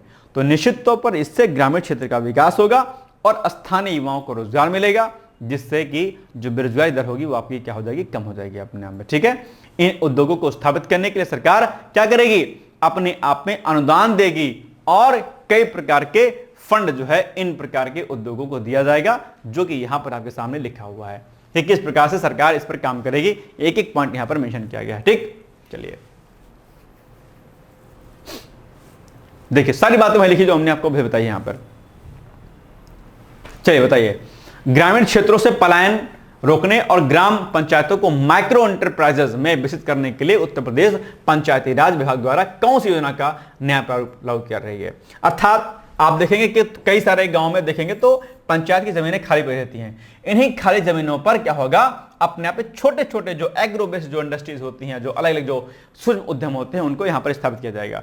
इन सूक्ष्म उद्यमों को स्थापित करने पर ग्रामीण अर्थव्यवस्था मजबूत होगी, ग्रामीणों का विकास होगा लोगों का, और स्थानीय युवाओं और किसानों को रोजगार मिलेगा अपने आप में। ठीक है, चलिए बताइए इसका उत्तर क्या हो जाएगा भाई। 30 नंबर का उत्तर क्या होगा, मैं पढ़ नहीं रहा हूं, आप लोग बताइएगा फटाफट इसका उत्तर। अच्छे प्रश्न हैं ये सब आप एग्जाम के लिए जरूरी हैं। अब आप इसको इग्नोर कर देंगे तो फिर क्या गलती है भाई, बताइए। इसका उत्तर हो जाएगा बेटा जी लोग ऑप्शन नंबर बी, यानी कि पंचायत उद्योग योजना के अंतर्गत ये चीजें चलाई जा रही हैं। ठीक है, चलिए महिला सुरक्षा हेतु सेफ सिटी परियोजना का विस्तार और अब राज्य के टियर 2 शहरों में ही अब इसका विकास कर दिया गया है। आप जानते हैं कि उत्तर प्रदेश सरकार महिलाओं, बच्चों और अन्य नागरिकों की सुरक्षा के लिए लगातार काम कर रही है और इसी संदर्भ में एक श्रमयुक्त और सेफ अर्बन एनवायरनमेंट, ठीक है, प्रदान करने के अर्थात सुरक्षित शहरी वातावरण प्रदान करने के लिए राज्य सरकार ने अभी जून 26 में अपनी महत्वाकांक्षी सेफ सिटी परियोजना का विस्तार किया है, ताकि जो टियर 2 जो सिटीज होते हैं वहां के जो नौजवान होते हैं, जो महिलाएं होती हैं, जो अन्य जो लोग होते हैं, उनको सेफ महसूस हो सके, अपने आप में कोई दिक्कत ना महसूस हो सके। इसके लिए सरकार इन शहरों में सभी प्रमुख जो चौराहे होते हैं, जो स्कूल होते हैं, बाजार होते हैं, महिलाओं का जो वर्क प्लेस होता है, वहां पर हाई रेजोल्यूशन वाले सीसीटीवी कैमरे लगाए जाएंगे और इन सभी कैमरों के जिले के integrated command and control centre से इसको जोड़ा जाएगा, ताकि जो है क्या हो सके, इसकी प्रॉपर निगरानी की जा सके। भाई सिंपल सी बात है, जो भी ये आपके सिटी के जो अलग अलग प्लेसेस होते हैं, जैसे स्कूल हो गए, आपके बड़े चौराहे हो गए, कोई मार्केट हो गया जहां पर महिलाएं काम करती हैं, वहां पर हो गए, सब पर हाई रेजोल्यूशन वाले कैमरे लगेंगे, ताकि निगरानी की जा सके कि भाई कहां कहां पर कौन सी गतिविधि हो रही है। और इन सारे कैमरों को जो एक कमांड सेंटर से जुड़ा जाएगा, ताकि प्रॉपर हम देख सके भाई कहां पर क्या कांड चल रहा है अपने आप पे, है ना, क्या चीजें चल रही हैं। तो ये बड़ी अच्छी बात होगी, इससे हम अपने आप को सेफ नजर पाएंगे, है ना। नहीं तो डर लगा रहता है कि कौन आया, कौन गाड़ी देके निकल गया, आपको कौन छेड़खानी करके चला गया, कौन आपकी चेन खींच के चला गया, कौन आपकी बैग उठा ले गया, कौन क्या कर गया। तो अब जब इस प्रकार के काम किए जाएंगे, कैमरे लगाए जाएंगे, तो निश्चित तौर पर आप अपने को सेफ पाएंगे। हाँ भाई, कोई तीसरी आंख है जो हमको देख रही है, इन चौराहों पर नजर लगाई हुई है ना। तो ये अच्छी बात है अपने आप में। चलिए, ये सारे कैमरे अपने आप ही AI बेस्ड होंगे, जिनमें अलग प्रकार के सॉफ्टवेयर का यूज किया जाएगा और कोई भी महिला संकट में अगर होती है तो अपने आप पे उसकी मदद के लिए ऑटोमेटिक जो है पुलिस को अलर्ट चला जाएगा और पुलिस वहां पर तुरंत पहुंच जाएगी अपने आप पे। ठीक है, इसके लिए इन शहरों में महिला पुलिसकर्मियों को विशेष पिंक पेट्रोल के रूप में तैनात किया जाएगा, जो स्कूटी और विशेष 4 पहिया वाहनों से इन संवेदनशील क्षेत्रों में क्या करेंगे, गश्त करेंगे और इन महिलाओं की सहायता करेंगे अपने आप पे। तो ये बड़ी अच्छी पहल है अपने आप में। चलिए, इससे जो है अपने आप में रात में काम करने वाली महिलाओं और बाकी जो अन्य जो लोग होते हैं उनको एक आत्मविश्वास पैदा होगा और वो बेहिचक बेझिझक कभी भी कहीं भी निकल सकती हैं और अपने काम को अच्छी तरीके से कर सकती हैं। ठीक है, चलिए, उत्तर प्रदेश सरकार द्वारा महिला सुरक्षा के लिए संचालित सेफ सिटी परियोजना का विस्तार जून 2026 में किन शहरों तक किया गया है, बताइए। 4 विकल्प यहां पे आपके सामने दिए गए हैं। केवल राज्य की राजधानी में, केवल नगर निगम वाले शहरों में, ठीक है, या टायर 2 वाले सिटीज में, या फिर राज्य के सभी 75 जिला मुख्यालयों में। कहां पर किया गया है बताइए आप लोग इसका उत्तर। सी, यानी कि टायर 2 वाले जो सिटीज होते हैं वहां पर जो है इस प्रकार की सुविधा को किया गया है। ठीक है, चलिए, हालांकि धीरे धीरे करके सरकार सारे शहरों में इसको शुरू कर देगी, ऐसा अनुमान व्यक्त किया जा रहा है। नेक्स्ट है, अंतरराष्ट्रीय चावल अनुसंधान संस्थान के वार्षिक केंद्र द्वारा सूखे के प्रति सहनशील चावल की नई किस्म का भी हाल ही में विकास किया गया है। ठीक है, आप जानते होंगे जब भी अलग प्रकार के बीजों या जो है ऐसी प्रकार की फसलों का खोज या निर्माण किया जाता है तो प्रश्न आप एग्जाम में आ जाता है अक्सर। आप जानते होंगे कि जलवायु परिवर्तन के माध्यम से आप देखते होंगे सरकार जो है किसानों को बड़ा नुकसान होता है और अब आजकल सरकार जो क्लाइमेट चेंज जो रेजिस्टेंस बेस्ड जो है सीड आदि के निर्माण पर सरकार लगातार काम कर रही है और इसी संदर्भ में जलवायु परिवर्तन के कारण मानसून की अनियमितता से जूझ रहे किसानों को राहत प्रदान करते हुए जून 26 में इंटरनेशनल राइस रिसर्च इंस्टीट्यूट, ठीक है, के वाराणसी स्थित दक्षिण एशिया क्षेत्रीय केंद्र के वैज्ञानिकों ने चावल की एक नई जो है अपने आप पे सूखे के प्रति सहनशील किस्म का विकास किया है। यानी कि सूखा, अगर ऐसी एक फसल है चावल की जो अगर सूखा आ जाता है तो वो अपने आप में क्या होगी, खराब नहीं होगी, क्योंकि आप जानते होंगे मानसून पर बेस्ड हमारा एग्रीकल्चर है और जब भी मानसून नहीं आता, पानी नहीं बरसता है तो चावल की किस्में खराब हो जाती हैं। लेकिन अब वैज्ञानिकों ने एक ऐसी चावल की उपज पैदा की है जो सूखे में भी अपने आप पे लगातार ग्रोथ करती रहेगी और किसानों का नुकसान नहीं होगा अपने आप पे। ठीक है, तो नई किस्म जो है अभी इसकी शुरुआत की गई है और आप जानते होंगे कि ये जो नई किस्म अभी आई हुई है ये पारंपरिक धान की तुलना में 30 से 40% कम पानी में भी उच्च उपज देने में सक्षम है। यह एक कम अवधि वाली फसल है जो सामान्य से 15 दिन पहले ही पककर भी तैयार हो जाती है। तो पारंपरिक जो फसल आपकी धान की होती है उससे कहीं ज्यादा बेटर स्थिति में है। एक तो सूखे की स्थिति में सूखेगी नहीं और जल्दी तैयार भी हो जाएगी और उपज भी इसका क्या होगा, ज्यादा होगा अपने आप पे। तो निश्चित तौर पर किसानों को बड़ा फायदा इसको देखने को मिलेगा इसमें। ठीक है, चलिए, महत्वपूर्ण बात इसमें यह है भी कि इसे विकसित करने के लिए उन्नत जीन एडिटिंग, ठीक है, और पारंपरिक प्रजनन विधियों का उपयोग इसमें किया गया है। ठीक है, यह जेनेटिकली मॉडिफाइड अर्थात जीएम ऑर्गेनिज्म अर्थात आनुवंशिक रूप से संशोधित जीव की श्रेणी में नहीं आती है। अंततः इसके पर्यावरण या स्वास्थ्य पर नकारात्मक प्रभाव इसका नहीं होता है। अर्थात जो जीएम क्रॉप्स होती हैं, जेनेटिकली मॉडिफाइड जो क्रॉप्स होती हैं, वो कहीं ना कहीं पर्यावरण के लिए, आपके स्वास्थ्य के लिए हानिकारक होती है। मैंने कई बार आपको समझाया हुआ है, लेकिन ये पूर्णतः जीएम क्रॉप्स में नहीं आती है। ये प्रॉपर जेनेटिकली मॉडिफाई नहीं है। ऐसे में कहीं ना कहीं ये अपने आप में अच्छी हैं और इसका कोई नकारात्मक प्रभाव आपकी बॉडी पर नहीं पड़ेगा, ना आपके पर्यावरण पर पड़ेगा। ठीक है, और ये पूर्वांचल और बुंदेलखंड क्षेत्र के लिए जहां पर सूखे की स्थिति बड़ी रहती है वहां पर जो है कहीं ना कहीं इस फसल का लाभ बड़े स्तर पर देखने को मिलेगा आपको और आर्थिक लाभ किसानों को सीधे मिलेगा। ठीक, चलिए, जून 26 में इंटरनेशनल राइस रिसर्च इंस्टीट्यूट जो है आपका के वाराणसी स्थित केंद्र द्वारा चावल की किस नई प्रकार की किस्म का सफलतापूर्वक विकास किया गया है। बाढ़ प्रतिरोधी किस्म या सूखे के प्रति सहनशील किस्म या खारे पानी में उगने वाली किस्म या सर्वाधिक प्रोटीन वाली किस्म। तो इसका उत्तर क्या हो जाएगा, सिंपल सी बात है, इसका उत्तर आपका ऑप्शन नंबर बी हो जाएगा, सूखे के प्रति, है ना, क्योंकि जलवायु परिवर्तन के माध्यम से पानी नहीं बरसता आजकल, तो सूखे के प्रति क्या रहेगी, रेजिस्टेंस रहेगी अपने आप में। चलिए, पूर्वांचल की लोक कला और साहित्य के संरक्षण हेतु गोरखपुर में भोजपुरी सांस्कृतिक केंद्र का अभी हाल ही में उद्घाटन किया गया है। ठीक है, आप जानते होंगे भोजपुरी भाषा, लोक कला, संगीत, साहित्य को सजने के लिए और इसे वैश्विक पहचान के दिलाने के उद्देश्य से राजकीय संस्कृति जो विभाग है उसके द्वारा जून 2026 में गोरखपुर में एक अत्याधुनिक भोजपुरी सांस्कृतिक केंद्र का उद्घाटन किया गया है। पूछेगा भैया बताओ ये केंद्र कहाँ बनाया गया है, तो आपके जो है कहाँ पर बनाया गया है, गोरखपुर में बनाया गया है। ठीक है, और जो आपकी जो लोक ज्ञान शैलियाँ होती हैं, लोक ज्ञान शैलियों में जैसे आपका बिरहा हो गया, गांव में गाया जाता है, कजरी हो गया, आल्हा हो गया। आल्हा तो आप जानते हो कि कहाँ का फेमस है, ठीक है, खासकर बुंदेलखंड क्षेत्र में।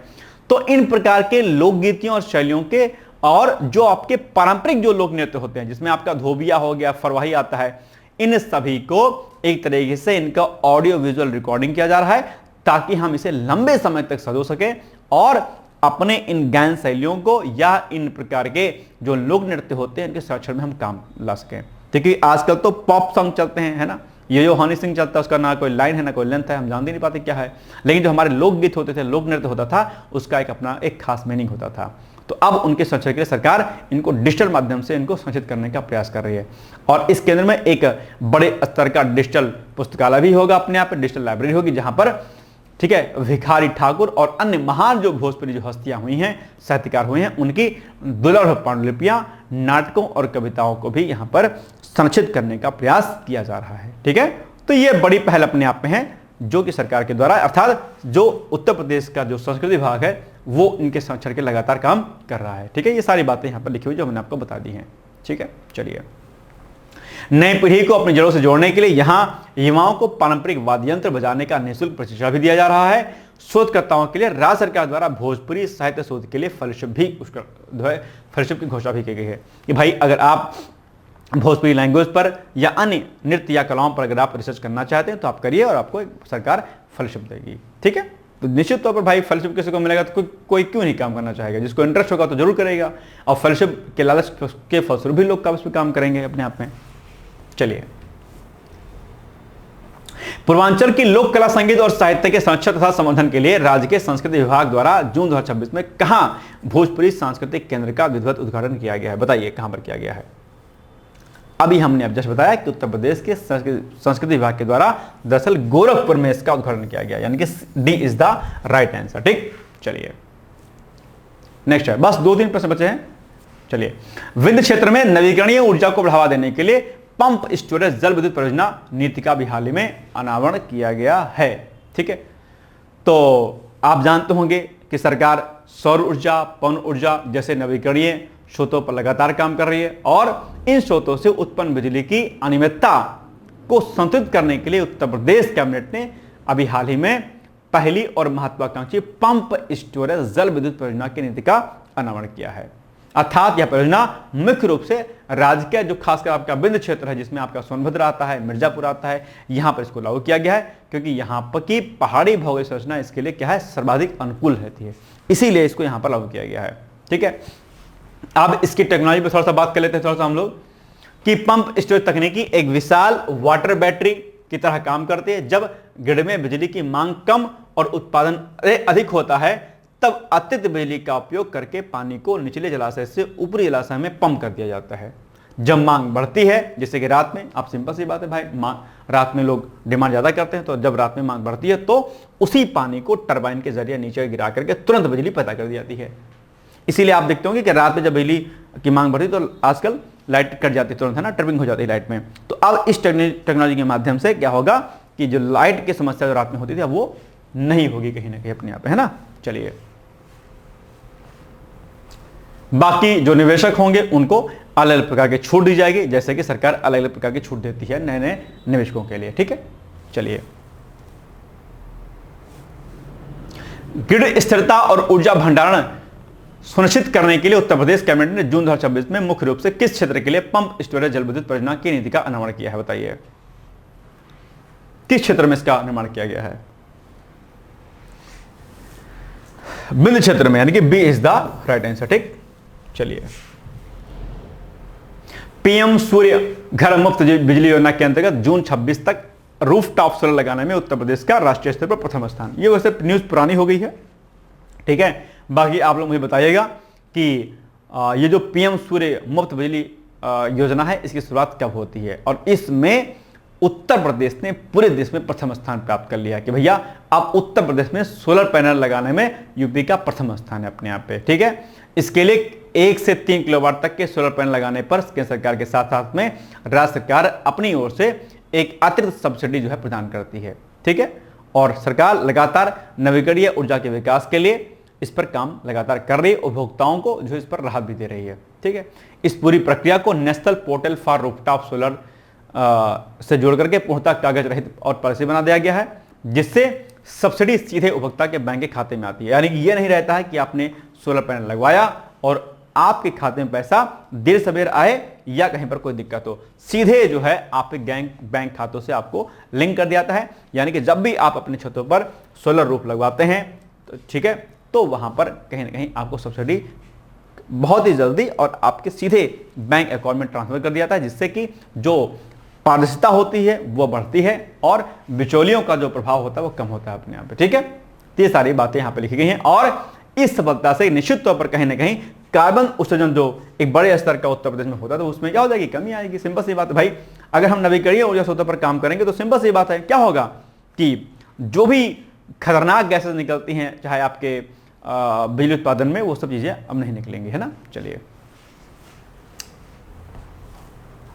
वही बातें यहां पे लिखी हुई है कि करके आप पढ़ लीजिएगा इसको।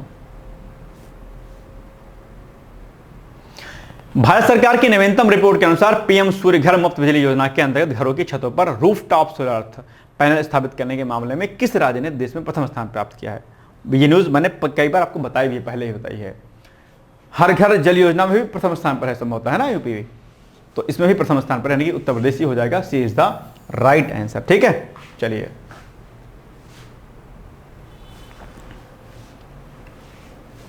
राज्य के सूक्ष्म लघु और मध्यम उद्यमों को वैश्विक पहचान दिलाने के लिए लखनऊ में अंतर्राष्ट्रीय व्यापार प्रदर्शनी का भी हाल ही में आयोजन किया गया है। ठीक है, आप जानते होंगे उत्तर प्रदेश को $1 ट्रिलियन की अर्थव्यवस्था बनाने का लक्ष्य रखा गया है। सीधे प्रश्न आप एक इंटरव्यू पूछा गया यहां से, और आपके वैसे भी प्रश्न पूछा जाएगा कि बताओ उत्तर प्रदेश को कितने $1 ट्रिलियन की अर्थव्यवस्था बनाने का लक्ष्य रखा गया, तो $1 ट्रिलियन। ठीक है, और इसके लिए राजधानी लखनऊ में एक बृहद अंतर्राष्ट्रीय व्यापार प्रदर्शनी अर्थात इंटरनेशनल ट्रेड शो का अभी हाल ही में आयोजन किया गया था, जिसका उद्देश्य क्या था, राज्य का सूक्ष्म लघु और मध्यम अर्थात जो एमएसएमई सेक्टर है उसको हम वैश्विक मार्केट से अर्थात ग्लोबल मार्केट से जोड़ सके अपने आप पे। इसीलिए उत्तर प्रदेश सरकार के द्वारा एक बड़ा इंटरनेशनल ट्रेड शो किया गया था। ठीक, इस प्रदर्शनी में यूरोप, आपका मध्य पूर्व, दक्षिण पूर्व एशिया और अफ्रीका के 60 से अधिक देशों ने इसमें भागीदारी इसमें दिया हुआ है। और प्रदर्शनी का मुख्य आकर्षण एक जिला एक उत्पाद के विशिष्ट स्टॉल रहे। भदोही के कालीन, फिरोजाबाद के कांच के उत्पाद, मुरादाबाद के पीतल के बर्तन और कन्नौज के इत्र को अंतर्राष्ट्रीय खरीदारों से भारी मात्रा में निर्यात ऑर्डर प्राप्त हुए हैं। अब लोग यहां जाएंगे, ले जाएंगे ये सब प्रोडक्ट को। ठीक है, चलिए B2B यानी कि बिजनेस टू बिजनेस बैठ के इस आयोजन में स्थानीय निर्माताओं और विदेशी कंपनियों के बीच सीधे व्यापारी समझौते कराए गए, जिससे आपूर्ति श्रृंखला से बिचौलियों की भूमिका समाप्त हो गई अपने आप। भाई सिंपल सी बात है, बस जब तू 1 to 1 डिस्कस करोगे तो फिर बीच के जो बिचौली होते हैं कहां जाएंगे, तो एक बड़ा फायदा इससे मिलेगा। ज्ञान सत्र, नॉलेज सेशन अर्थात प्रदर्शनी के दौरान उद्यमियों को अंतर्राष्ट्रीय पैकेजिंग मानकों, गुणवत्ता प्रमाणन और निर्यात निर्णय प्राप्त करने की प्रक्रियाओं के बारे में भी विशेषज्ञों द्वारा प्रशिक्षण भी प्रदान किया गया इसमें। ठीक है, चलिए बस लास्ट क्वेश्चन आपके सामने बचा है एक। उत्तर प्रदेश के माइक्रो, स्मॉल और मीडियम इंटरप्राइजेज अर्थात सूक्ष्म लघु और मध्यम उद्यमों को सीधे वैश्विक बाजार से जोड़ने के लिए जून 26 में एक बृहद अंतर्राष्ट्रीय व्यापार प्रदर्शनी का आयोजन कहां पर किया गया, बताइए। सिंपल सी बात है, आपके लखनऊ में किया गया। बस देश की राजधानी कौन सी है, लखनऊ। आपकी सी इज द राइट आंसर। चलिए अब आपके सामने आ गया आज का लास्ट प्रश्न उत्तर प्रदेश विशेष का जून महीने का।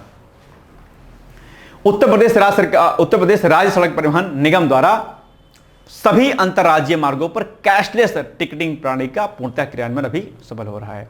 यानी कि यात्रियों की सुविधा को बढ़ावा देने के उद्देश्य से राजस्व की चोरी को जड़ से खत्म करने के लिए उत्तर प्रदेश राज्य सड़क परिवहन निगम ने जून 2026 में अपनी सभी अंतरराज्यीय राज्यों अर्थात विभिन्न राज्यों के बीच चलने वाली बसों में कैशलेस अर्थात नगद रहित टिकटिंग प्रणाली को पूर्णतः लागू कर दिया है कि अब भैया आराम से आप मशीन के माध्यम से पेमेंट कीजिए।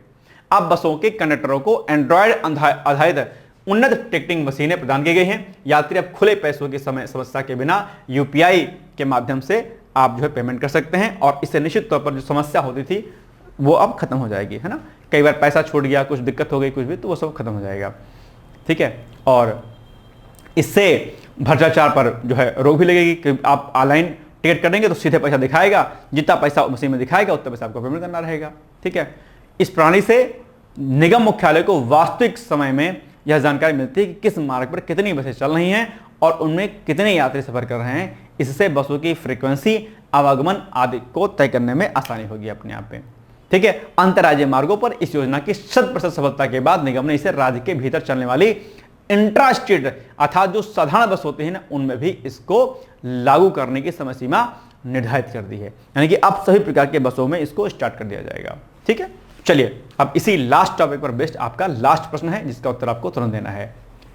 भ्रष्टाचार को रोकने और यात्रियों की सुविधा के लिए उत्तर प्रदेश राज्य सड़क परिवहन निगम ने जून 26 में किस प्रकार की बसों में टिकटिंग प्रणाली को पूर्णतः लागू कर दिया है? बताइए आप लोग इसका उत्तर फटाक से। सिंपल सी बात है, इसका उत्तर क्या हो जाएगा? सभी इंटरस्टेट अंतरराज्यीय बसों में लागू कर दिया। ठीक है, तो C is the right answer. तो ये हो गया आज का जून का हमारा उत्तर प्रदेश विशेष का महत्वपूर्ण करंट अफेयर्स। इसको आप लोग आराम से इसको कर सकते हैं। ठीक है, चलिए बाकी आज के लिए बस इतना ही। आप लोग आगे बढ़ते रहिए, मुस्कुराते रहिए, यूं ही आगे बढ़ते रहिए। और एचओ के बैच में अगर आप एचओ की टेस्ट में अगर अभी तक आप नहीं जुड़े हैं तो हमारे एचओ के टेस्ट को और एचओ के टेस्ट बैच को आप ले सकते हैं। उसके लिए आप दिए गए नंबरों पे संपर्क कर सकते हैं। ठीक है, चलिए आज के लिए बस इतना ही। मुस्कुराते रहिए, यूं ही आगे बढ़ते रहिए, और कहीं कोई समस्या होती तो उसके लिए सीधे आप संपर्क हमसे कर सकते हैं। ठीक है, बाकी अगले महीना करंट अफेयर्स जुलाई का आपको जल्दी मिल जाएगा। आज के लिए बस इतना ही। बहुत बहुत धन्यवाद है। All the best. Thank you so much. Bye bye, take care, thank you.